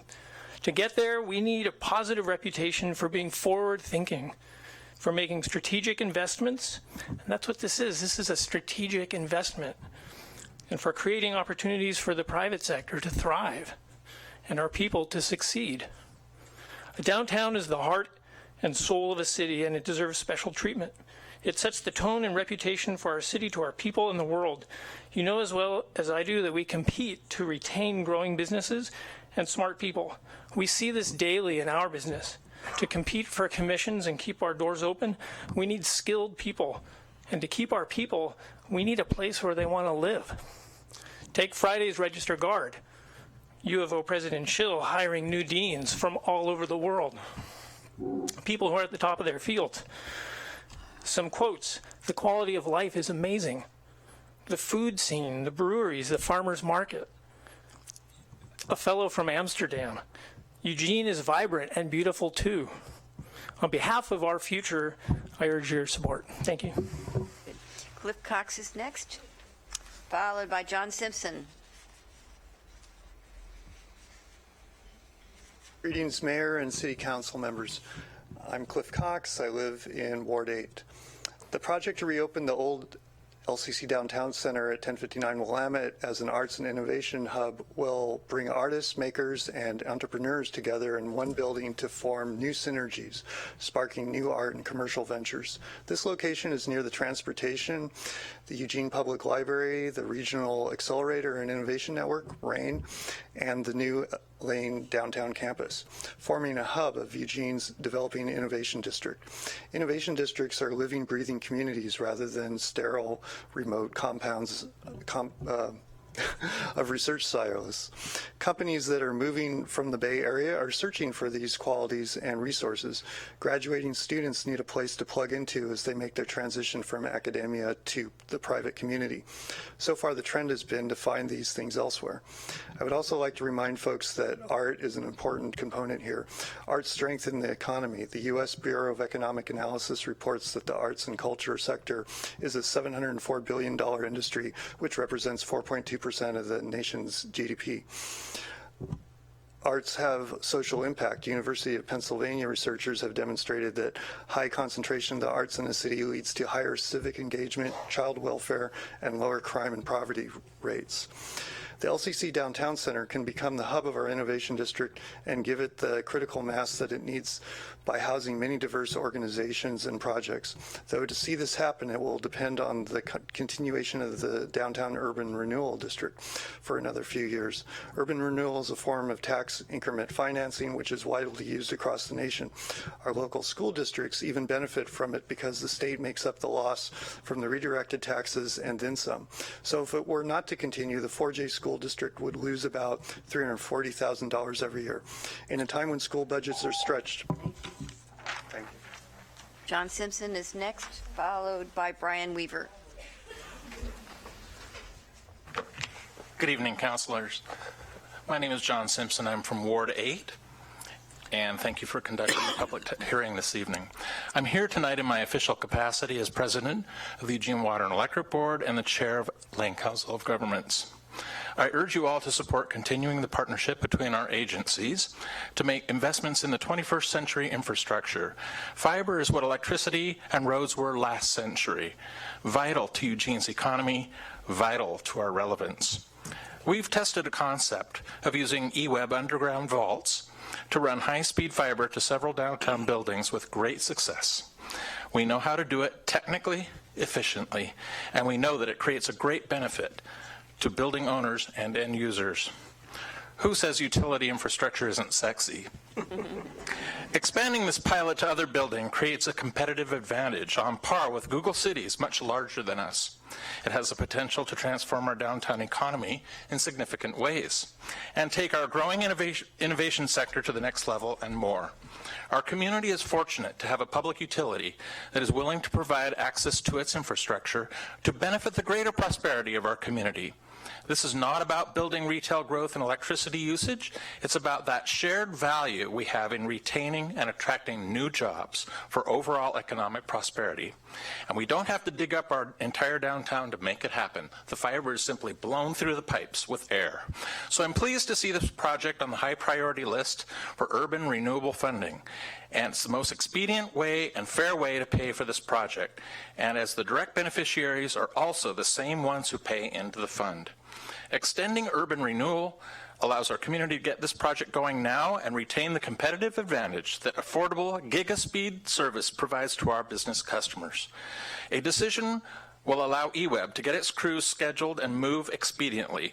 My engineering team says if this funding happens now, we can get half of it done by end of year. Thank you. Next up is Brian Weaver, followed by Jeanette Kime. This mic is too low. Just to let you know. Good evening, Brian Weaver, Ward 1. I support the fiber project, high-speed fiber. The other ones, I'm not really sure. I wouldn't support the urban renewal just to do those. I don't know what happened to working out of a house as an incubator, a spare bedroom, garage, or possibly for cheaper rent. You can go to West Eugene and rent one of those suites where you have a little office, a little tiny warehouse. There's a lot of people that do that over there. I did watch the webcast, the 9th and the later one. I forgot the date it was, but Chris, you made an interesting comment. You were the one that coined the word tool. Anyway, you said that that this will not add any more tax burden, any additional tax burden to the taxpayer. Well, that's not what the city said. I think that was kind of a reckless statement, quite honestly. In the flyer I got, this was a mailing from the city. It says the adoption of the amended plan may impact property rates. That's in terms of property taxes. So remember back in 2013 when the city manager threatened to cut services if we didn't pass a service fee? Well, the cuts never happened. The fee went down in defeat. I worry now about this big leap, this big amendment, taking away general funds. Then we'll be faced with another property initiative, tax initiative, and if it passes, that will be passed on to low-income renters. So what happened to affordable housing? Jeanette Keim is next, followed by Rob Bennett. Keim? Keim? Sorry. Is that an A? I just got married, so I'm learning it too. So, Jeanette Keim, thank you, Council and Mayor. My name's Jeanette Keim, and I just moved out of Ward 8. I'm in Springfield, so but I worked downtown for several years. I'm the former dean of the downtown campus, LCC at Titan Court, and at Continuing Ed. And I worked at the old building, the old downtown center, and it wasn't conducive at the time for a learning environment or working environment, and it's not gotten any better. And I saw firsthand, being a part of the new downtown campus, what it did to revitalize downtown for our students, for our community, not just downtown, but for all of Eugene and the county. And we want to see that happen again with the old downtown center. It was exciting while I was there to have conversations with community partners about this exciting innovation hub and where it could be, and having it at the old downtown center would be amazing. And there's a tool for that. Urban renewal is the tool for that, and it's an appropriate tool. We really urge you to take the leadership role and approve and extend downtown urban renewal district, and use this as a tool that would be appropriate, and not refer it to the voters. It's a very complex matter, and I think you can take the leadership role and approve this. We really appreciate it. Thank you. Thank you. Rob Bennett is next, followed by Gary Wildish.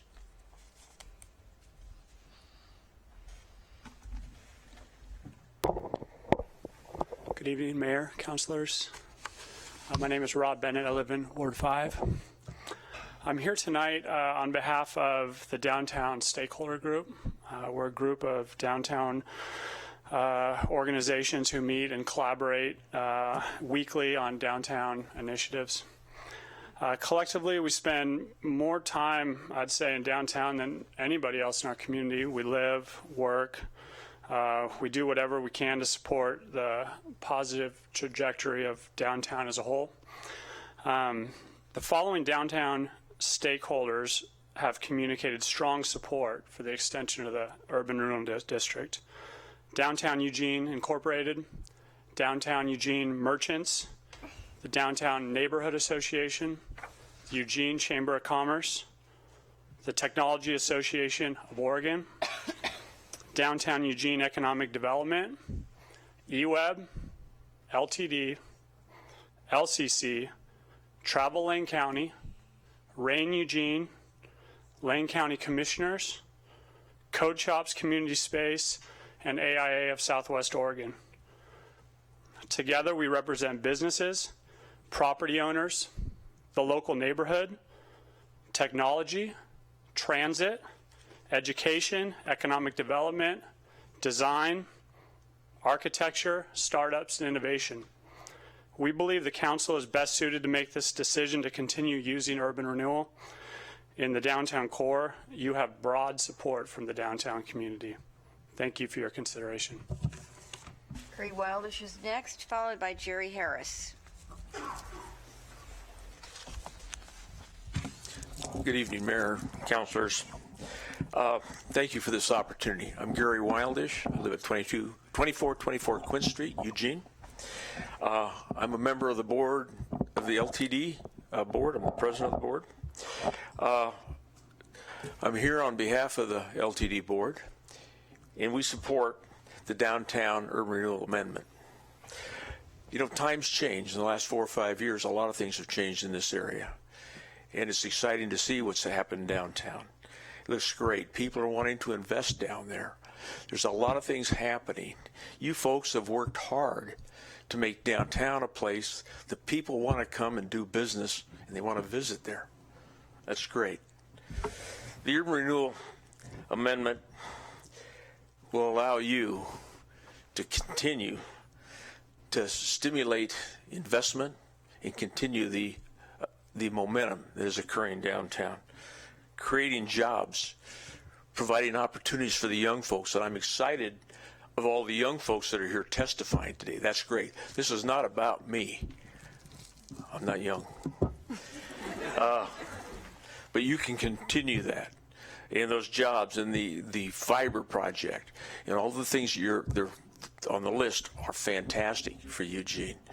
It's an exciting thing that you're thinking about. I just hope that you will be able to see what the downtown amendment, or urban renewal amendment, can do for this community.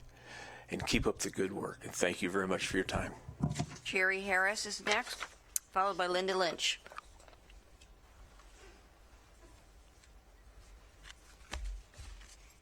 Mayor and Council, my name is Jerry Harris, and I live in Eugene in Ward 5. I'm here to ask you to support the extension of the Downtown Urban Renewal District, and many people have spoken pretty eloquently about the 4 projects that are proposed, and those projects work great together. They will springboard off each other and help to continue the growth of downtown. So I do like all 4 projects. However, I'm going to digress what I was going to say, and just earlier someone suggested that this council had betrayed the electorate's trust by extending the urban renewal district several times. And I would suggest that that's not true.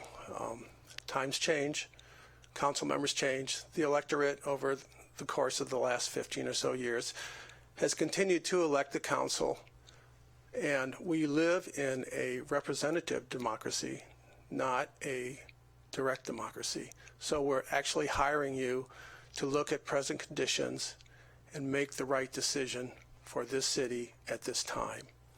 So I don't believe you've betrayed anything. I expect you to think about this subject hard, do the job that I elected you to do, and move forward on this. Thank you. Linda Lynch is next.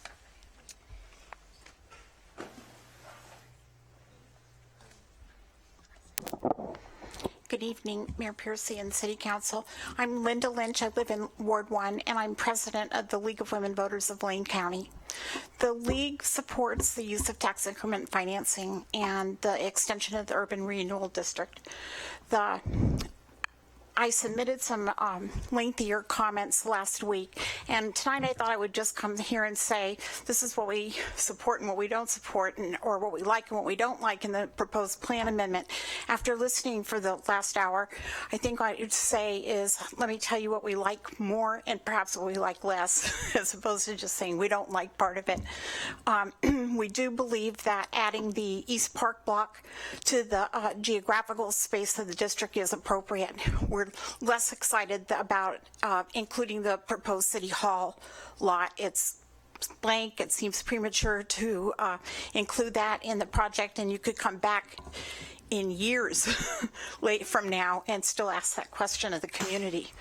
I think the other thing that we're most excited about is the proposed high-speed fiber network, which has already been tested out. We know what that is going to do. You've run the demonstration. That still leaves the other three projects that there's less detail about, and so I'm uncertain kind of how to comment on each one of them. We're excited that you have a process outlined for community engagement in developing the details of those. We wish there had been a little bit more clarity at this time, so that, you know, if that had happened a little sooner, we could have been a little bit more specific about our about what the price tag on those projects or the exact nature of what would go into them, and we would have been more endorsing of those. But they sound great. We're waiting to hear what the community says, but we do support the extension of the urban renewal district. Thank you. Thank you. So I didn't call the next person because I noticed the next one was James New, except that it says at the top on this that he wants to talk about climate recovery. So I just wanted him to know that the time for talking about climate recovery was in the forum and not on this list. So moving on to Duke Wang, who is next, and Lee DeVoe. Duke? No Duke? Okay. Lee DeVoe? Followed by Oliver Dane. Hi. Excuse me, I've been sitting here so long. My name is Lee DeVoe, and I live in Ward 7.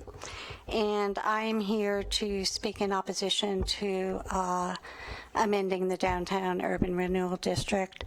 I spent a considerable amount of time doing political canvassing during this election season, and one of the things that I heard over and over again from people was lack of trust in city government and this real resentment that there are these pots of money for special projects while the general fund is being starved, and the idea that we have to pay a levy to fund our libraries because there's money being diverted from the general fund.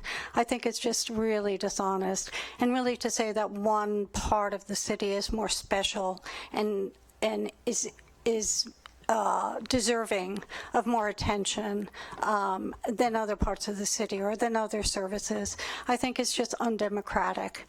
I think that our taxes go to support all of the city services, and that it needs to be and that everything needs to be looked at within that context, that things have to be weighed one against the other, and setting up these special funds really just kind of is a workaround that process.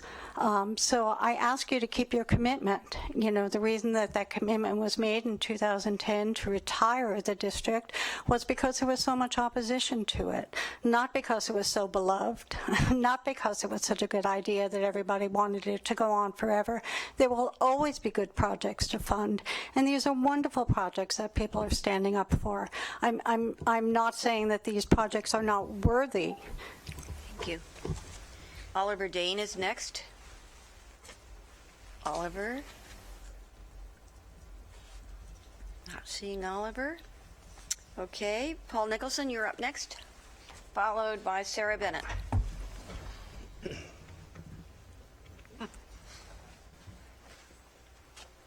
My name is Paul Nicholson, and I have had a downtown business for more than 25 years. Wow, I want to thank you all for all you've done so far for the homeless, about air quality, refugees, affordable housing.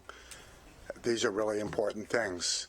So I find myself amazed that we are so ready to give special preference to a list of subsidies, essentially, for people who've come here and are very appreciative of the idea of being subsidized. And I want to say that the data does not support the idea that urban renewal fosters a positive outcome downtown. In fact, the urban renewal district in the last 48 years, one of the longest lasting urban renewal projects of all time, has only, in real dollars adjusted for inflation, has only grown 3%. While the part of downtown that my business is in, which is on Charnelton north of 6th Street, outside of the urban renewal district, that part of downtown, the rest of historic downtown, has increased in real dollar value by 263%.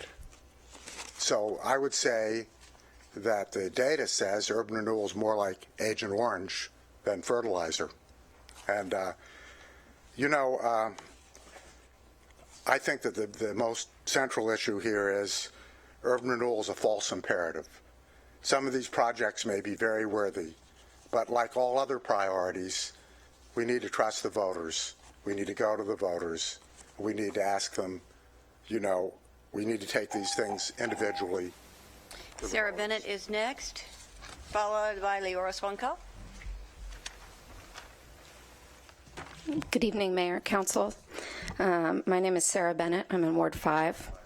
And today I'm representing the DEI board as the chair of the board.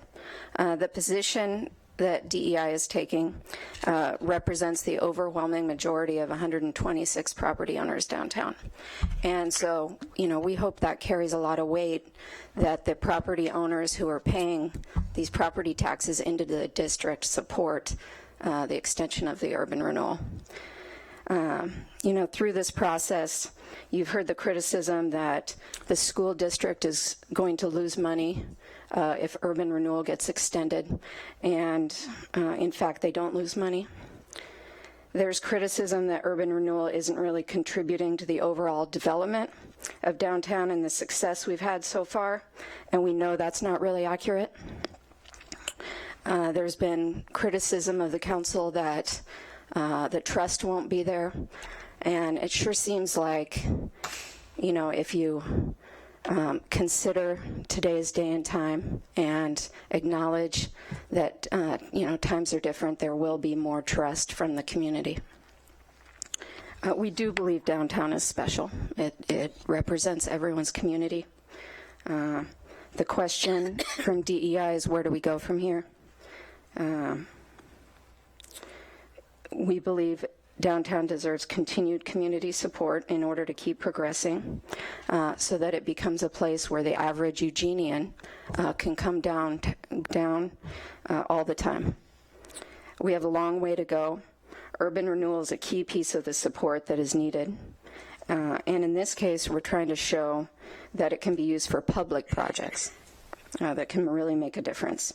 We've spent years and years trying to reach critical mass of development downtown. And while we're not there yet, thank you. Leora Swanko's next, followed by Ronald Biebert. Hi, good evening. Thank you for the opportunity to speak. My name is Leora Swanko, and I live and work in Ward 1. I'm the Executive Director of Lane Arts Council, and I'm speaking on behalf of Lane Arts Council, and particularly in support of the projects that provide access to the arts. I spend a lot of time in downtown, and just like everyone else, love to grab a bite, grab some tea, go shopping, but what I mostly love to do is check out live music.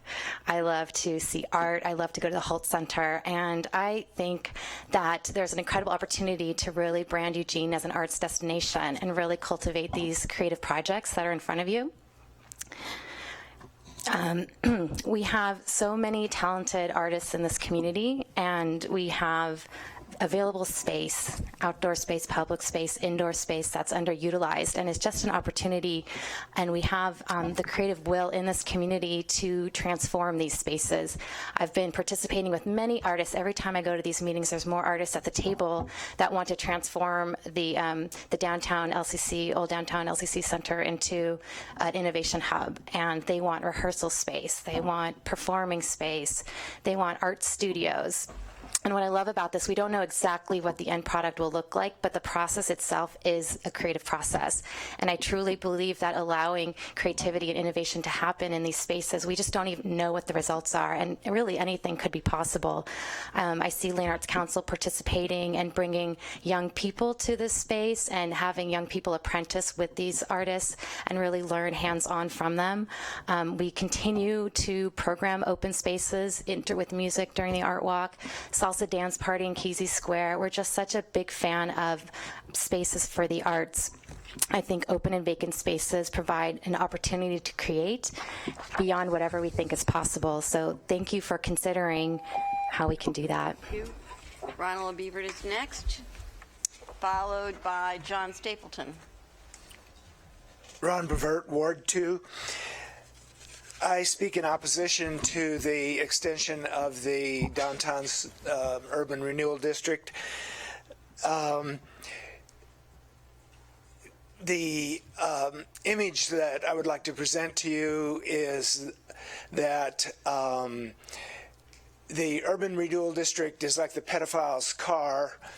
The projects that everyone is in favor of, the fiber and the LCC building and so on, are the candy and the puppy that encourage folks to get in the pedophile's car.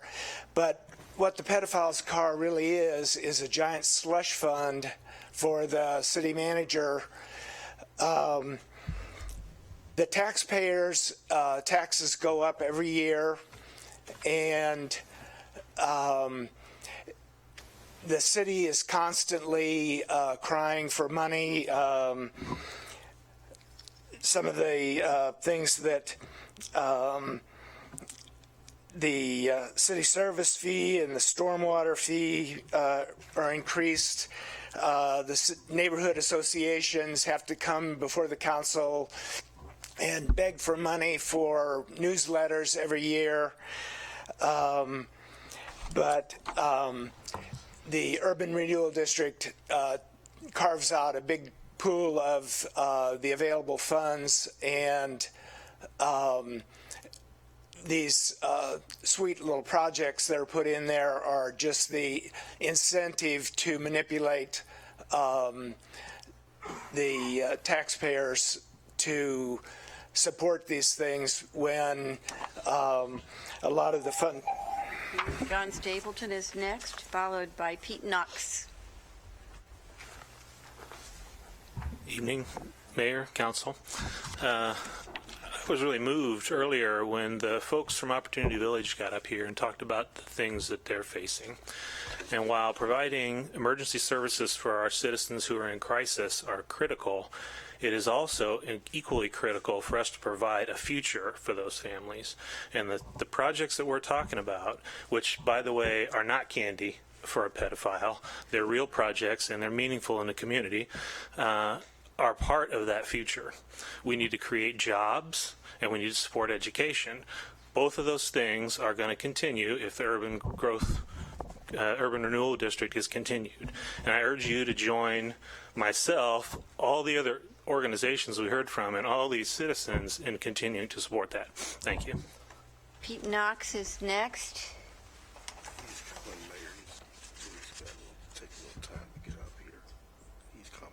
Is he? He's coming. Pete's coming. And Lena Houston Davison is after him. Pete?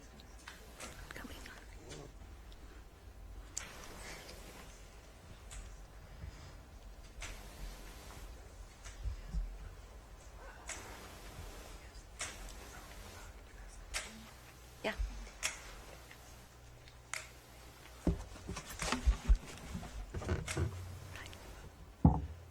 Good evening, Mayor and councilors. My name is Pete Knox. I live in Ward 1. I'm the chair of the Downtown Neighbors Association, and I come to you tonight in that capacity because actually our board has strongly wanted to have you guys pass this extension of the urban renewal funds You see, you know, we all kind of remember what it was like 20 years ago, or even 10 years ago, even 5. The stuff that has happened has partially happened because of urban renewal funds. We've heard lots of testimony tonight on that. And you sit here on the precipice of a downtown that is going to be vital and a place where people want to live and work and recreate. If you slow this down, well, maybe you'll get there, maybe it won't. But public investment into this with the 4 projects that have been mentioned are an opportunity for you and the rest of the city to help downtown grow. Thank you. Thank you. Lena Houston Davison is next, followed by Joshua Purvis.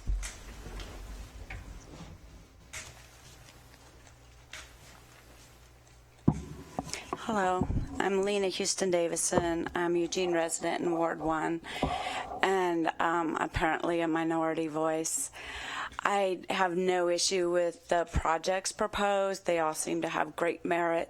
I do have concern with continuing the downtown urban renewal after it was promised to be discontinued. And it concerns me there's a trend to what appears to be circumvent the voters. And I'm disheartened that the city government seems to not trust that voters can be educated and capable of making decisions on programs of merit. I love downtown. I love Saturday Market. I've lived here since 1979. I'm a taxpayer. I pay on time. I don't have any special breaks or deferments. I pay my taxes and I support my community. I don't have kids. I vote for education bonds and measures and things that benefit our community as a whole. I try to be a well-informed, educated citizen and to be engaged. And I do know that there has been a great deal of distrust with many of the issues that have gone on recently. And I think the way to rebuild that is, one, keeping your word. For one, keep to your word. There are other ways to fund projects, and projects like these are great. And to not trust voters of Eugene to be able to appreciate that. You build trust and support when you go to your base and allow them to be invested in that as well, not just one tiny pocket of town. It's all of our city that we can have pride in, and not just one little group. So I'd really encourage you to consider that and start getting voters an opportunity again to participate. Thank you. Joshua Purvis is next, followed by Brittany Quick-Warner.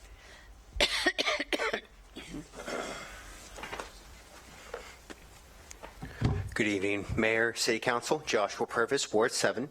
For the past few months, I've been working with a number of artists, arts administrators, makers, and other community partners to draft a proposal to redevelop the old LCC Downtown Center into an innovation hub.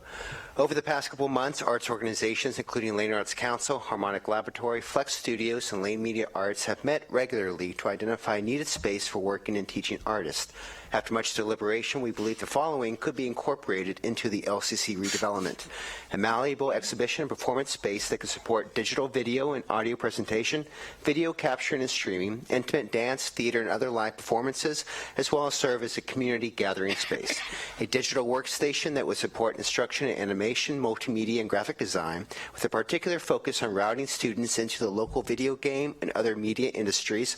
Classroom studio workspaces that would inspire cross-collaboration between makers, artists, and educators. Office spaces for arts organizations that would encourage communication with entrepreneurs and employees and STEM industries. Our arts contingency sees an opportunity to maximize the old LCC Downtown Center's proximity to the downtown transit station, the Eugene Public Library, the new Rain building on 942 Olive Street, and the new Lane downtown campus to increase campus and community access to downtown's developing innovation district. Additionally, we see the benefit of the arts inhabiting the building with STEM industries, particularly Ferdy Lab, who aim to grow the bioscience industry cluster within Lane County and to help entrepreneurs build businesses out of their ideas. Implementing the current envisioning of the Innovation Hub proposal depends on whether the City Council votes to support it with an extension of urban renewal. Without the support, LCC cannot move forward with redeveloping their old downtown center. I implore you to consider extending downtown urban renewal to continue supporting job creation and community engagement in our downtown. Thank you. Brittany Quick Warner is next, followed by, it looks like, Grady Lambert. Good evening, Mayor and City Council. My name is Brittany Quick Warner, and I'm a resident of Ward 8. I originally planned to come talk to you tonight about the many benefits of an urban renewal extension, but you've already heard a lot of that. So instead, I want to touch on two things. Some of the people that are here supporting this extension and the important issue of transparency. Ms. Bettman-McCormick suggested earlier that the young professionals here tonight do not fully understand what they're advocating for. Not only do I resent that accusation, but I think it's incredibly irresponsible. Many of the people here tonight are attending their first city council meeting, and they're testifying for the very first time ever. While their opinions are no more valid than anyone else in this room, they are representative of the future of our community, and they themselves are the future leaders that we're depending on to step up and carry this community forward. If we continue to suggest that they are uneducated, that their positions are invalid, we're only hurting ourselves. My peers are well educated. They're determined and they're innovative. They understand the important role of downtown and where it plays in our community, and they're optimistic for the future and not frustrated about the past. The plan you're considering is appropriate not only in the projects identified, but the transparency in the amendment. Our community now more than ever values government transparency and public discourse around how we hope to progress. This plan provides the transparency desired. You've identified 4 project concepts that have the potential to provide incredible community benefit and align our goals with tangible actions to actually execute. Now, as a council, all you're doing is validating those projects with possible funding to see them accomplished. You are the keepers of this vision, and the council has the opportunity and the responsibility to see that these projects are executed in a way that supports our values. As a vote for an extension of the urban renewal district now does not in any way sign a blank check for these projects. All it does is provide the community a valid financing option. Thank you. Grady Lambert is next, followed by Chris Hazen. Grady? I think that's Grady. Don't you think that's Grady? Mm-hmm. Okay. No Grady. Chris Hazen? No Chris. Ryan Olds? I know Ryan's back there. And John Borowski.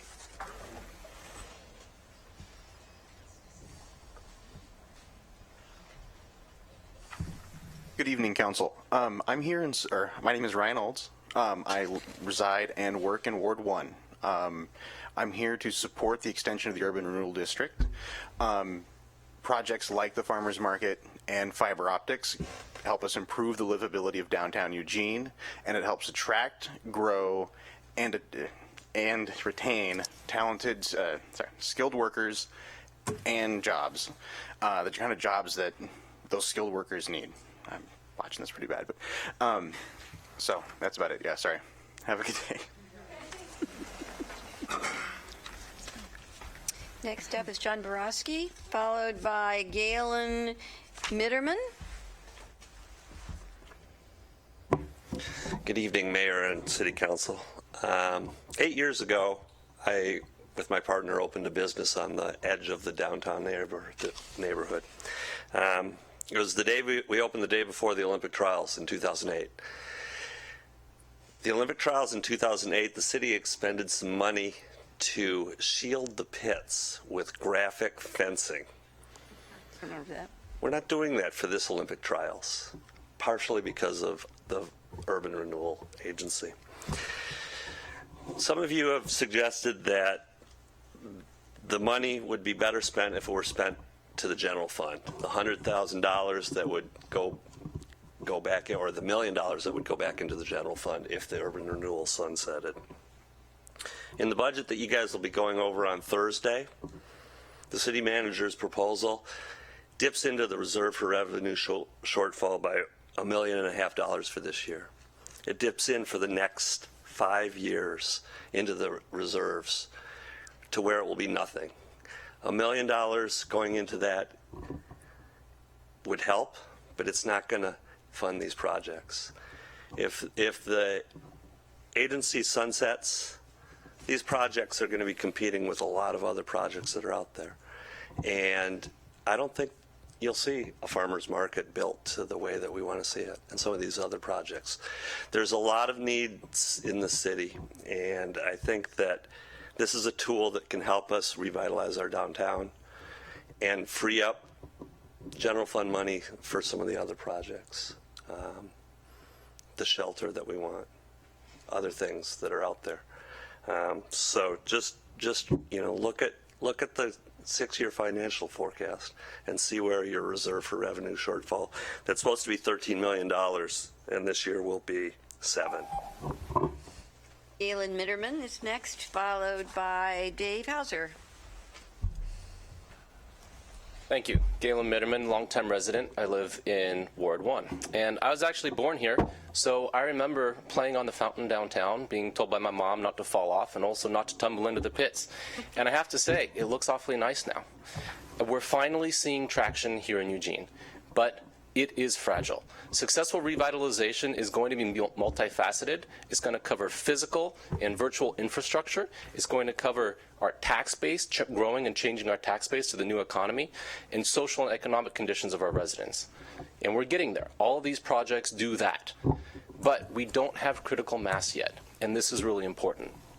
As a longtime resident, I've actually seen the human capital flight, both as a student at the U of O for my master's and in the various businesses that I've worked at, where capital then goes down to California or it goes up to Portland, because Eugene wasn't a place where people really wanted to stay and grow their families.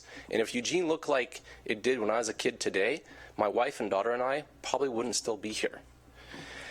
Our economy is shifting to a knowledge economy, which is reflected by the technology, the education technology, biotechnology, and high-tech businesses that we have downtown, not to mention the startups.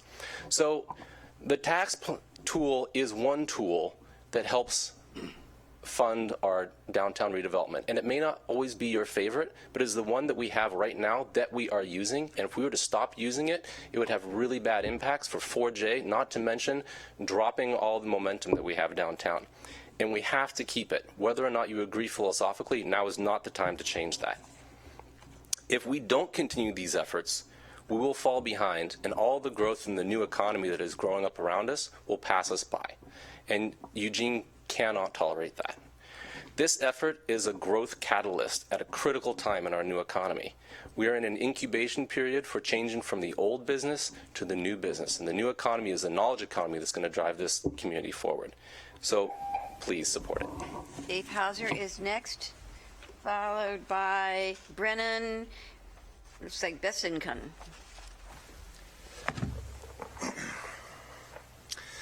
Mayor and councilors, my name is Dave Hauser. I reside in Ward 5, and I'm the president and CEO of the chamber, and probably a 25-year advocate for a revitalized downtown.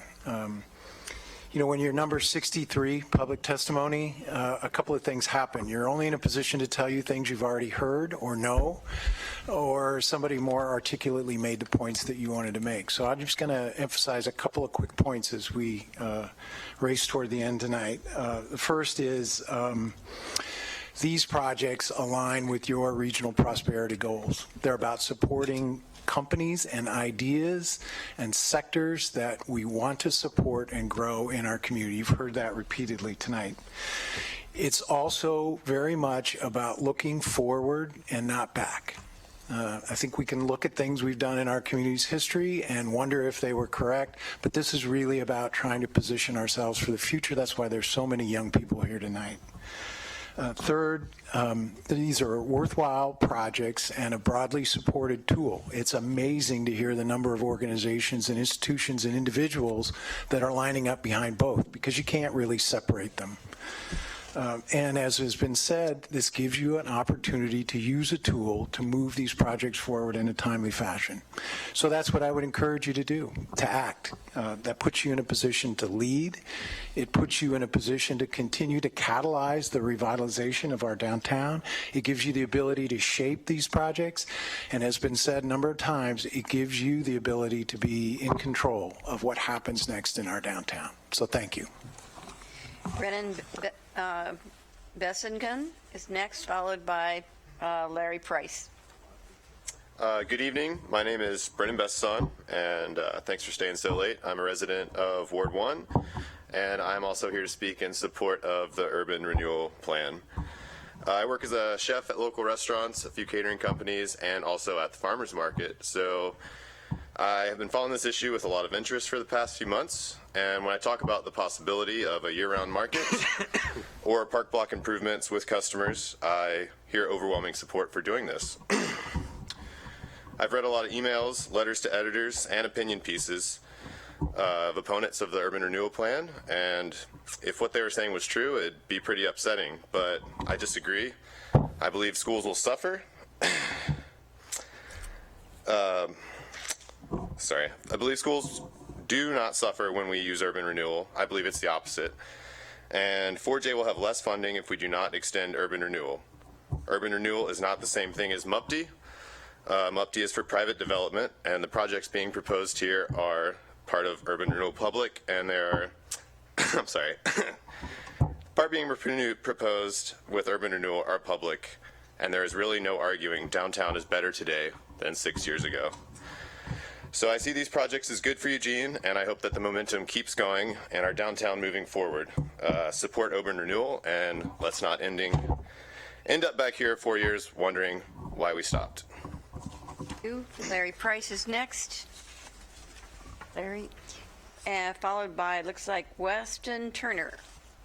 Mayor Piercy, city councilors, thank you for having me here tonight. I am 16-year resident of Eugene. I live in Ward 1, and I work downtown at a local software company that is already connected to the fiber network. I am here to speak in support of the urban renewal funding and the renewal thereof. I have seen firsthand the benefit that connectivity can bring to businesses and artists. It's how artists find their audiences and businesses find their customers. It's the key ingredient in economic revitalization in this country.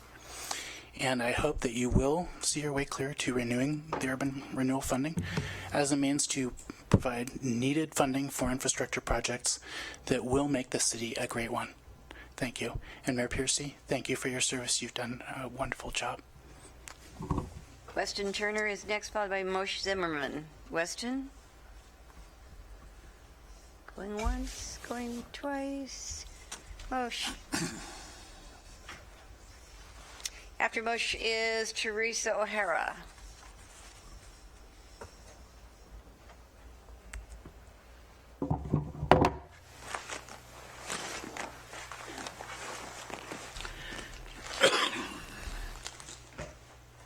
You want to use a sitting one? Standing's fine, thank you.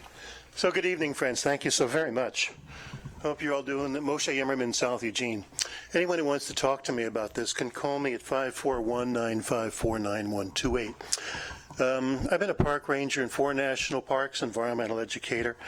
I'm a professional biologist and ecologist and teach Oriental medicine.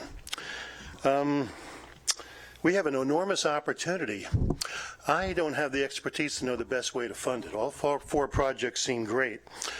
As long as we fully fund the general fund and allow maximum cultural creativity, maximize cultural creativity in our own hearts and in the community. Not to let the bureaucracy suppress the process, but facilitate it. I've testified before about the Cascadia subduction zone. I taught geology in Yosemite National Park. Sad to say, no one's called Dogami. Please call Yumi at Dogami. She's the geotechnical civil engineer who knows more about the reality we face than anyone in the government here. Her number at work, 971-673-1551, 971-673-1551. We need to address the fact that our state seismic safety code does not address vertical shaking. Not even in our new city hall are we doing it. She knows about it. I know about it a lot too. All these new proposed facilities should address vertical shaking, and the new city hall too. Please call me about it. The farmers market, let it prosper. Organic farming is one of the luscious green jewels that's so strong here, and it nourishes human renewal as well as urban renewal like few other things, and it cuts people up to the joy of sacred geometry. In the buildings we're going to build, please look at Sacred Geometry, the marvelous book by Keith Cretchlow, Biomimicry, and Design with Nature. Thank you. Let's be very wise and creative. Last up is Teresa O'Hara. Teresa, there she is. You can use the sitting one.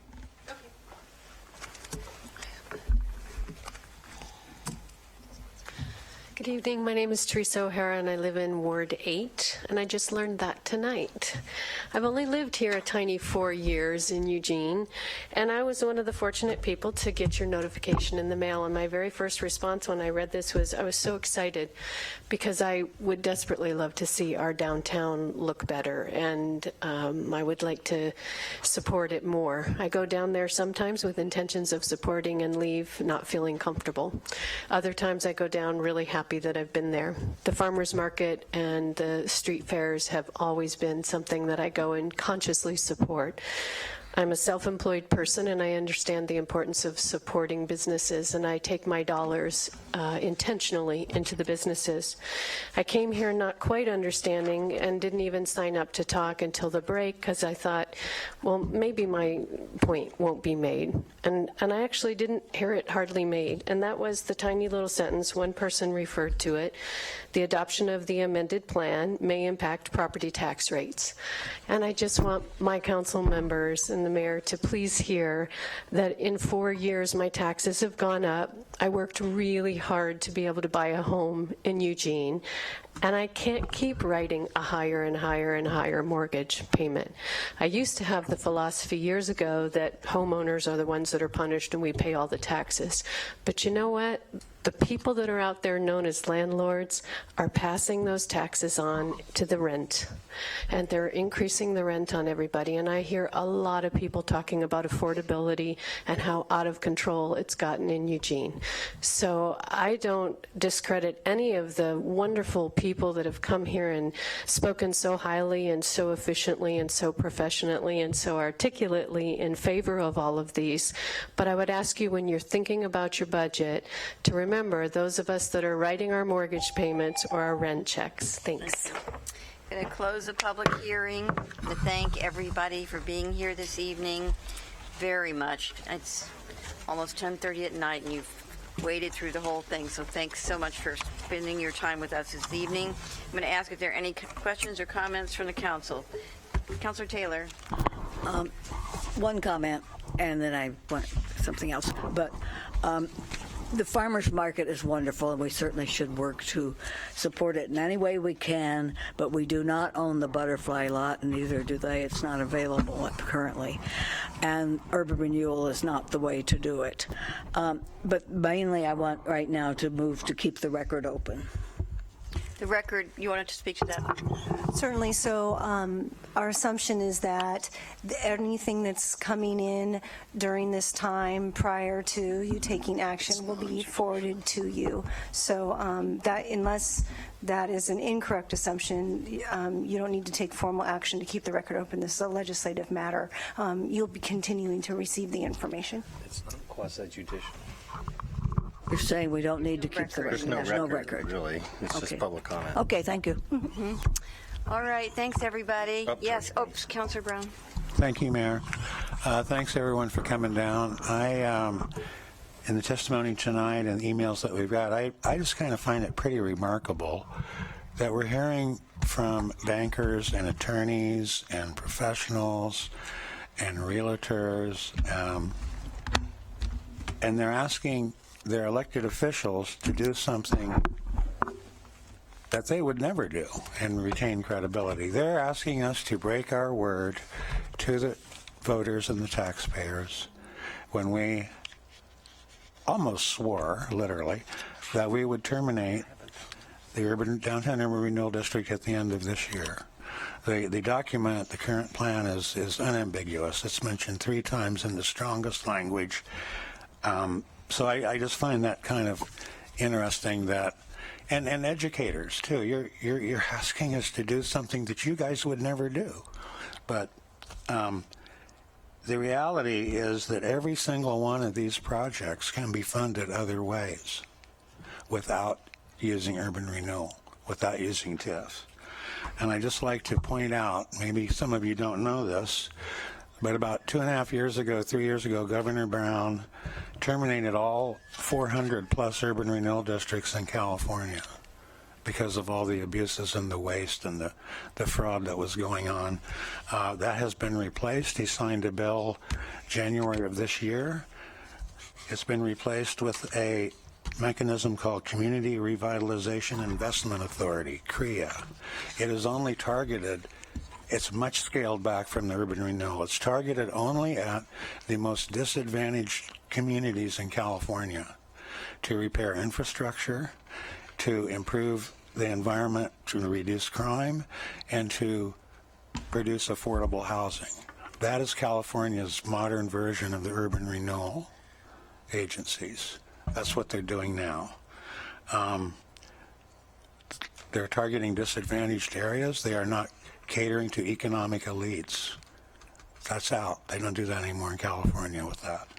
And so I wonder, hey, downtown, everything for downtown. When will Bethel ever see some city investment? When will Highway 99 ever see some city investment to improve the conditions there? When will Train Song ever see? The answer, never.